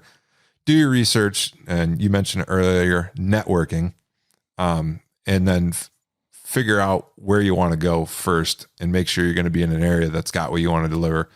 But then commit to that area. I would say at a minimum for 2 years, do your cyber scouting, go there, plan on just learning the first year. If you see a deer or shoot a deer, absolutely awesome. But go back a second time, because how I describe it to people is the second time, let's say you go on a 6-day hunt the first time. Well, when you go back, you're not starting at day 1, you're starting at day 7. All right. Go back to the same area, the same time of year, and you've got all those lessons and that foundation built up, where when you go back, you're going to be that much farther ahead of the game. So that's my advice on out-of-state hunting. And going back to goals, for me at this point, my goal is to shoot a deer that will be in my top 3. And I kind of developed this rule for myself because it keeps it fun and it keeps it challenging. So, when I had shot a 100-inch deer, top 3, that meant I could pretty much shoot anything. And I'm up to the point now where if I'm going to shoot another whitetail, it's got to be like a mid 130s.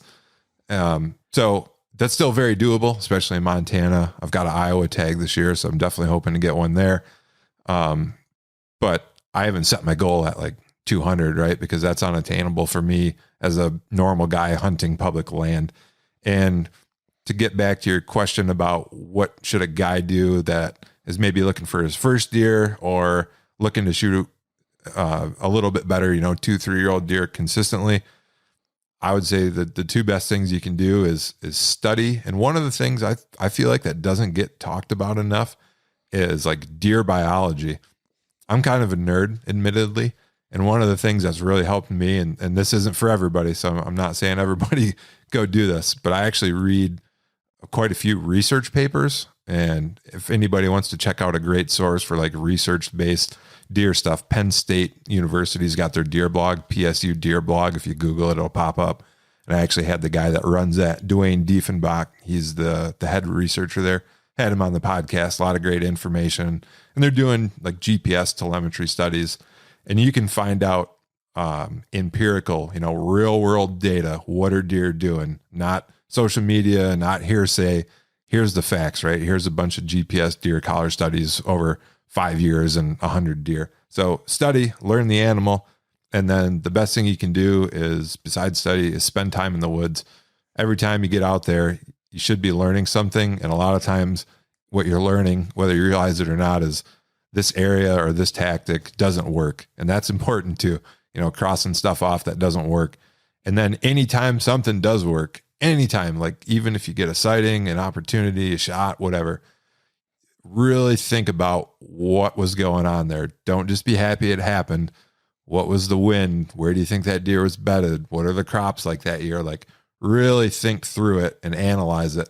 And then anything that you're fairly certain on, take note of that, write it down, however you remember it.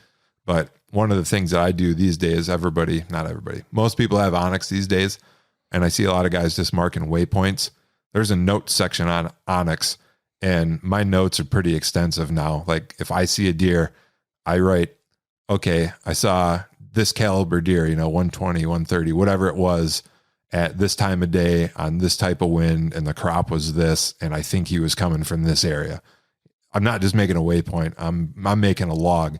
So when I'm in that area again in the future, especially on an out-of-state hunt, or if I'm traveling in-state to hunt, I can look at it and say, okay, here's where I saw deer before, and it was under these conditions. And it goes back to seasonal timing and being in the right area at the right time under the right conditions. And that's where I think you really start to get consistent success on whatever your goals are, whether that's more deer or bigger deer, or whatever. It's putting in the time.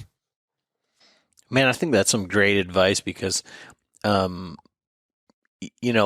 lot of that is, maximizing your time that you're out there.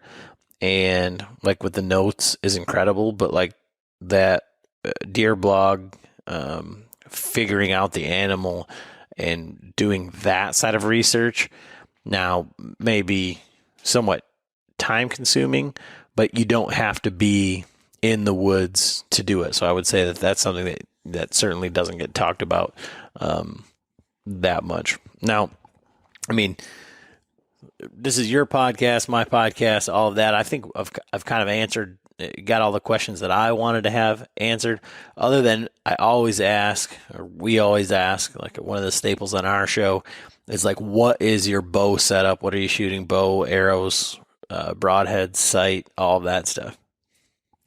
Sure. So I'm not a huge gear guy, but I do try to keep like my gear in good working order. And I probably upgrade my bow on average like every 7 years. So the last bow I bought was in 2018. I finally got a real job about 2013 and was making a little bit of money. So I was excited to treat myself. So I bought a Hoyt Carbon RX1.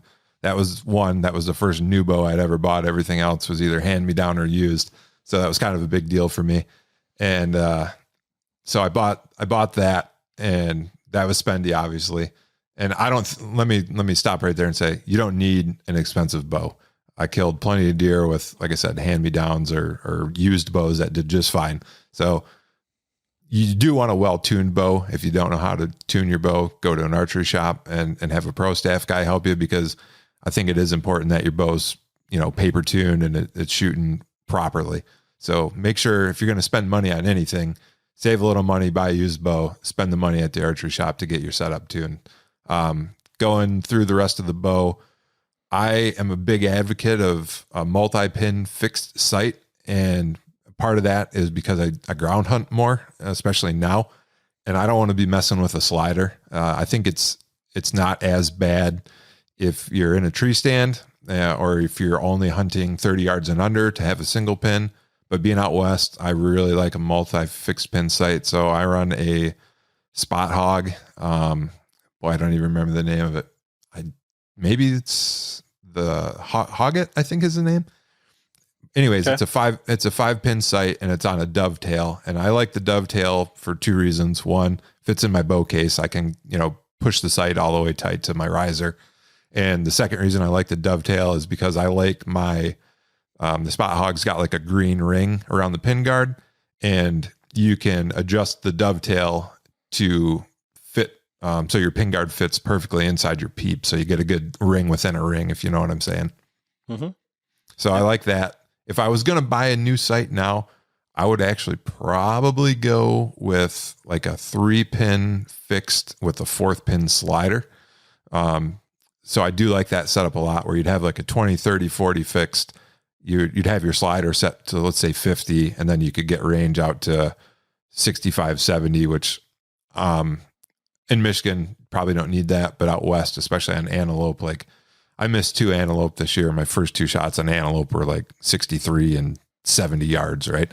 And that's probably sounds crazy, but when you're spotting stock antelope, it's incredibly hard to get even that close. So that's something I would want out west. I run a QAD rest.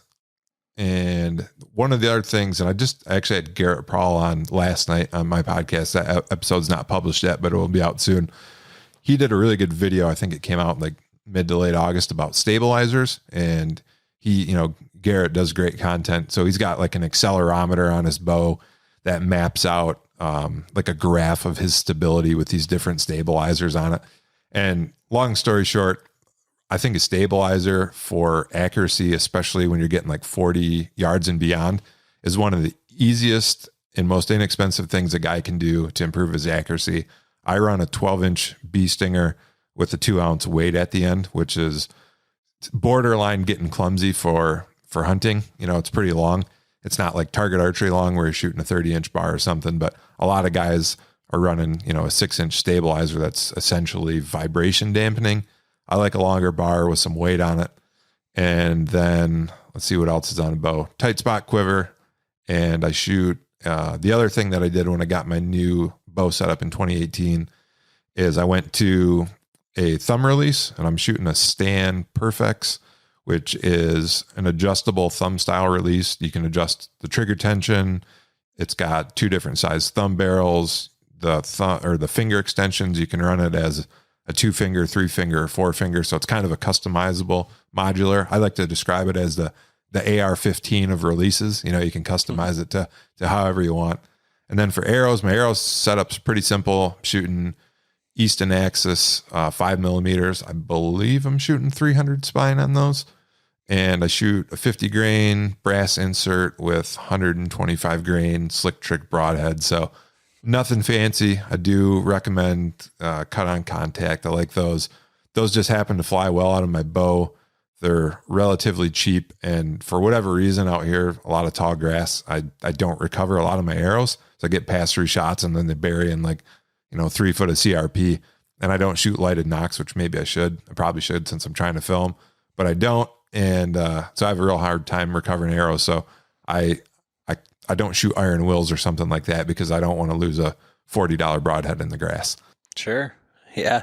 It's funny because for your listeners or for whoever, 2018, that is pretty much, with the exception of the sight and the rest, the identical setup as my co-host. And he's on his 3rd bow since that, and that is still by far his favorite bow setup.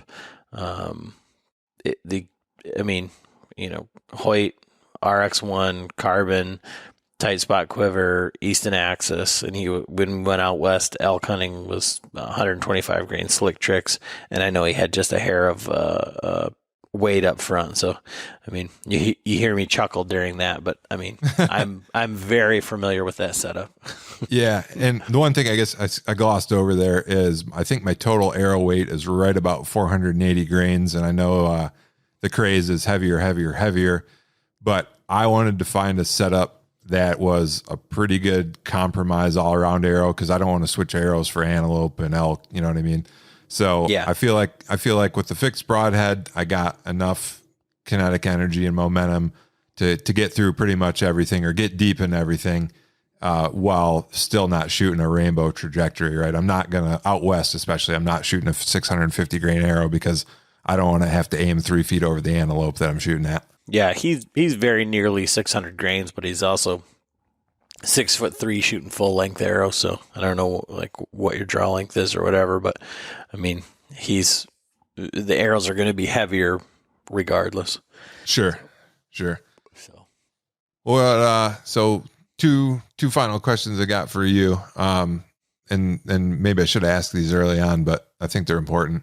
And I ask pretty much all my guests these questions. So I'm a real goal-oriented person. What drives you as a hunter? Like what gets you out in the woods? What makes you do it? I don't know.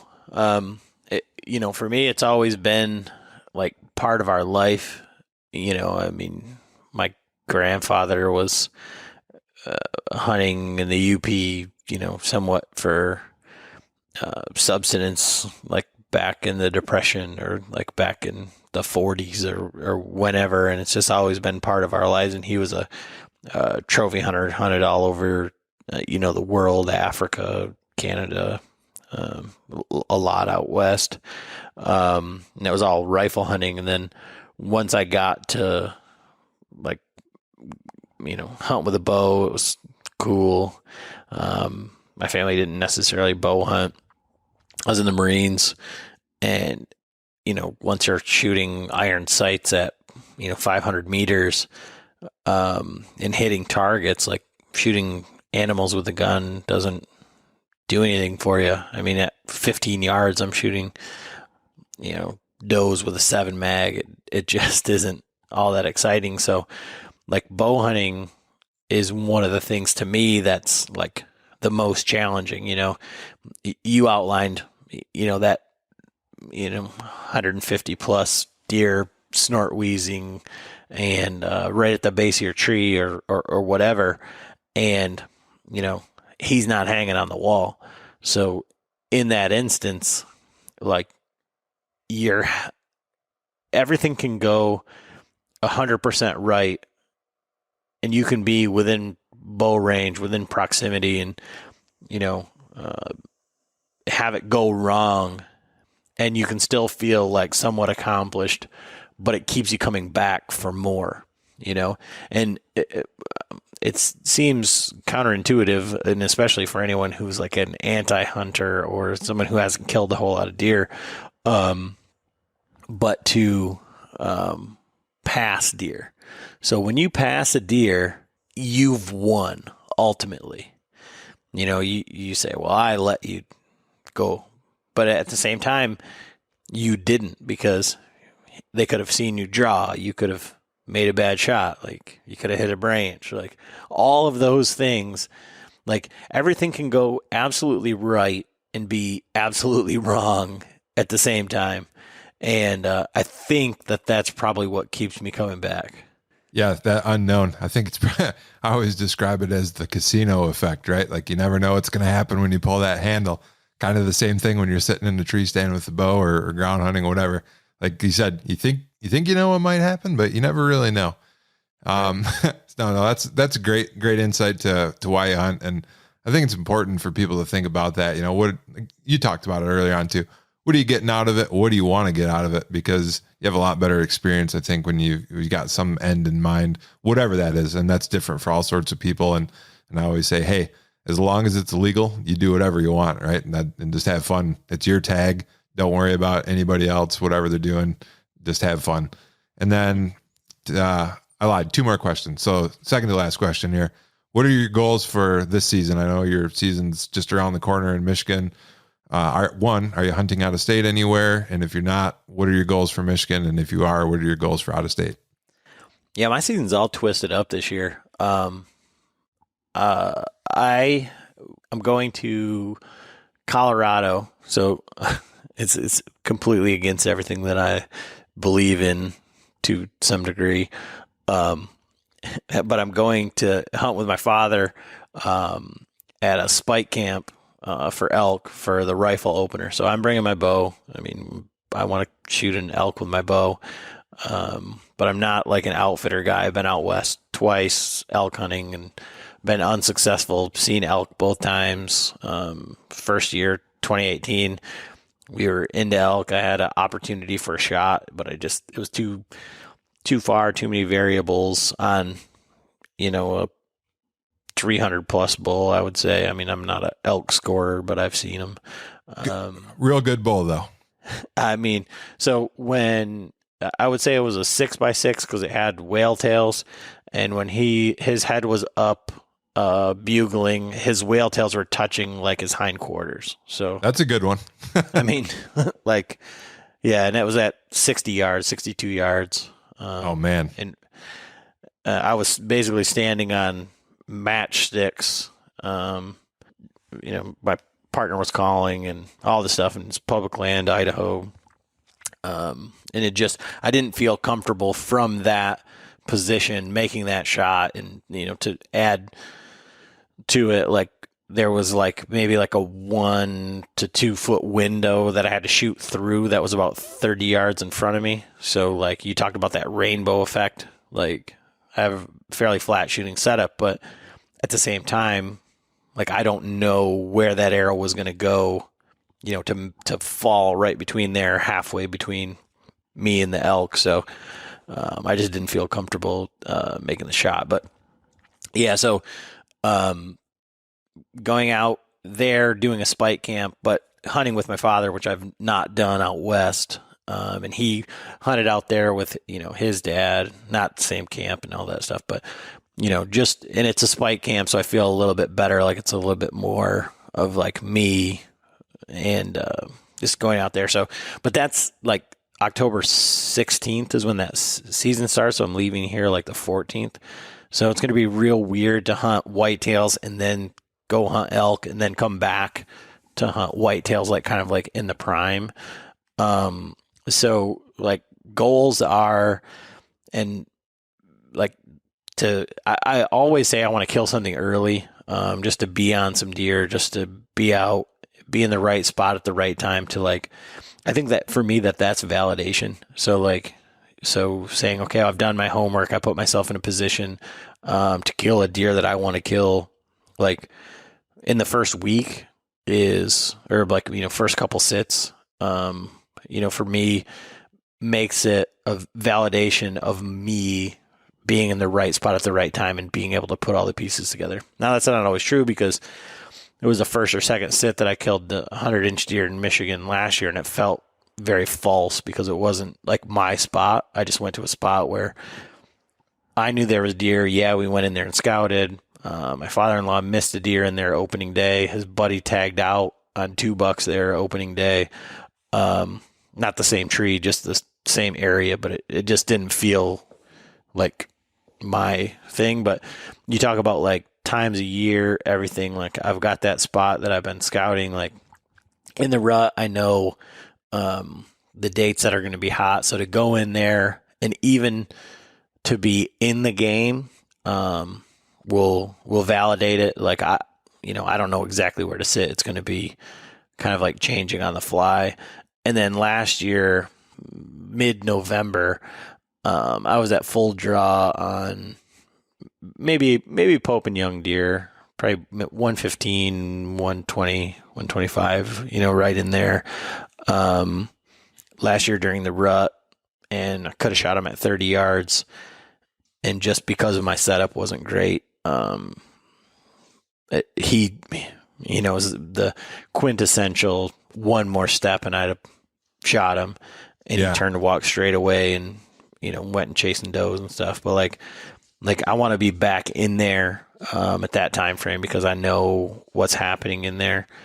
And to shoot something in there would be fine, but I have no like real like legit solid goals. I have opportunities to go hunt in Ohio, and that's all going to be predicated on like what I've got going on around here at that time. I've got the first week in November off, so if I shoot something here early, then I go to Colorado, however that hunt goes. It'll just depend on weather, opportunity, that sort of thing. But I may end up hunting Ohio. But like I said, my goals are like to just 100% like stay in my lane, have fun, go out, try and push myself. And, I don't have, Dagger and Fred and all these deer like penned up where I'm like, man, if I could just get him, like I got him on a pattern, but yeah, it's not like that. I enjoy the process of hunting. I enjoy the suck. I enjoy the game. So, shoot a deer with my bow and get an opportunity at an elk would be phenomenal. Sounds like super goals to me. And it's stuff that I can relate to, like my discussion earlier. Definitely stuff I can relate to. Have fun, stay in your lane. That all jives with what I'm doing. And that's not the only way or the right way. It just happens to be what we're doing. There's plenty of other ways. And let's reiterate again, if it's illegal, I think you guys, whatever they're doing, whether that's shooting your first deer or whether that's shooting a 200 incher out of your box blind on your managed farm, I don't care. Whatever. I gotta disagree there though. Just on a sense of like, if you're not having fun, then you're doing it wrong. Case in point, like you have to have fun. If you're not having fun, you need to like really take a step back and do some like soul searching and say, why am I doing this? And what would make it fun? And if what makes it fun is shooting something big enough that you think it's okay to put on social media, then you might want to reevaluate that.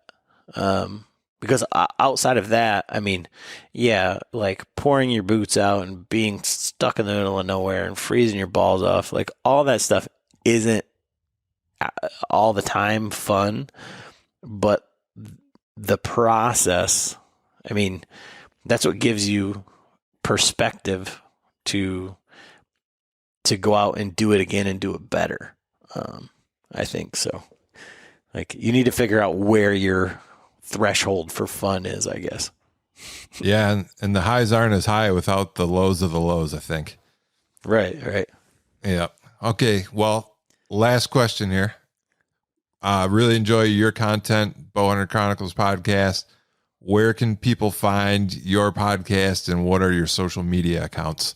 Oh yeah. I mean, everything is like Bowhunter Chronicles podcast. So, I mean, we've got a website, bowhunterchroniclespodcast.com, YouTube, Bowhunter Chronicles podcast. And I mean, if you can't find us on any podcast platform, like you have to be like in Antarctica, because I don't know that we've had any downloads from there. But I mean, at one point we were number 7 in Romania. So I mean, come on, there's your goals.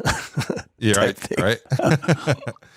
Well, hey, this is the first time we've actually talked, audio to audio instead of texting back and forth or on social media. So really enjoyed the conversation today. Thanks for coming on, or maybe I was on your show. We still haven't figured that out, but enjoyed the conversation. A lot of common ground here for sure.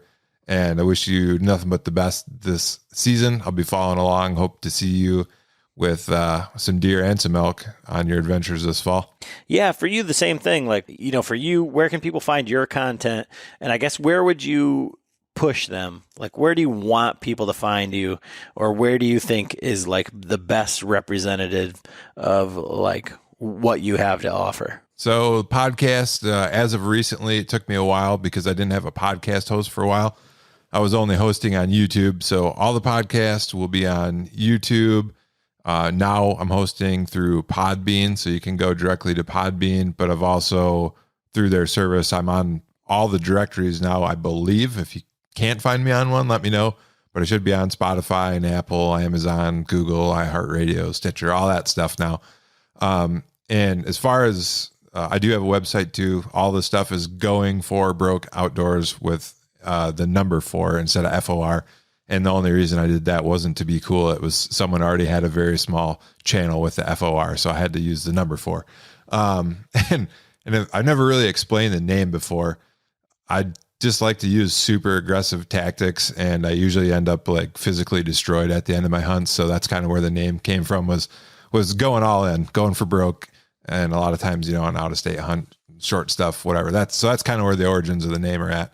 But yeah, you can find me on all the major podcast platforms, YouTube. I do have a website, also the same, goingforbrokeoutdoors.com. I do some writing on there, which I haven't been getting a ton of traffic on there, but to be expected, smaller and unknown. But I do have a couple good articles about e-scouting, some of the out-of-state hunting, some gear reviews. So that's kind of the stuff I'm doing on there. One of the things that I really enjoy, and I don't want followers for followers' sake, but if people are outdoors, I really enjoy, and I didn't have any social media at all because I was kind of like a recluse prior to doing the podcast. So all the stuff was in like the last 2 years, but I actually, of all the social media stuff, I probably enjoy Instagram the most, and I post there quite often, do stories. So if people want to follow along with like what I'm doing on a little more regular basis outside of the podcast, like the hunting stuff, that's probably the best place to find me, and something that I enjoy the most. So I'm doing a fair amount of stuff on there, and outside of season, like the shed hunting and all that stuff. If you ever want to find sheds, Adam, come to Montana. I know you talked to Tim Bunow, and he found a pile, and me and my girlfriend found like 75 this spring. So if anybody's looking to shed hunt, if you commit yourself to walking 10 miles in Montana, anywhere that's got terrain, just not the sage flats, you're probably going to find a shed. I think, and I'm not exaggerating, out of maybe like 40 or 50 trips, I think we've been skunked like 5 or 6 times. Every other time we found at least one. And our best day this spring, Tim was with us. So me, Tim, and my girlfriend, we found 33 in one day, which is, coming from Michigan, unbelievable. I shed hunted pretty regularly in Michigan doing my spring scouting. And I think in 8 years, I found like four or 5 sheds. So different world out here. Different terrain though too. It makes it easier a lot of times to find them because it's, more open country. You can see farther, and the sheds don't blend in like they do in cattails or swamp or whatever.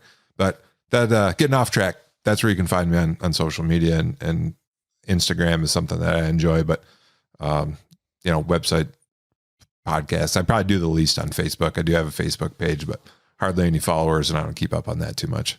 Awesome. Well, I appreciate it, Jeremy, and I appreciate the opportunity to be challenged as the world's worst bow hunter.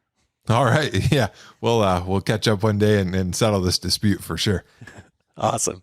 All right. All thanks. right.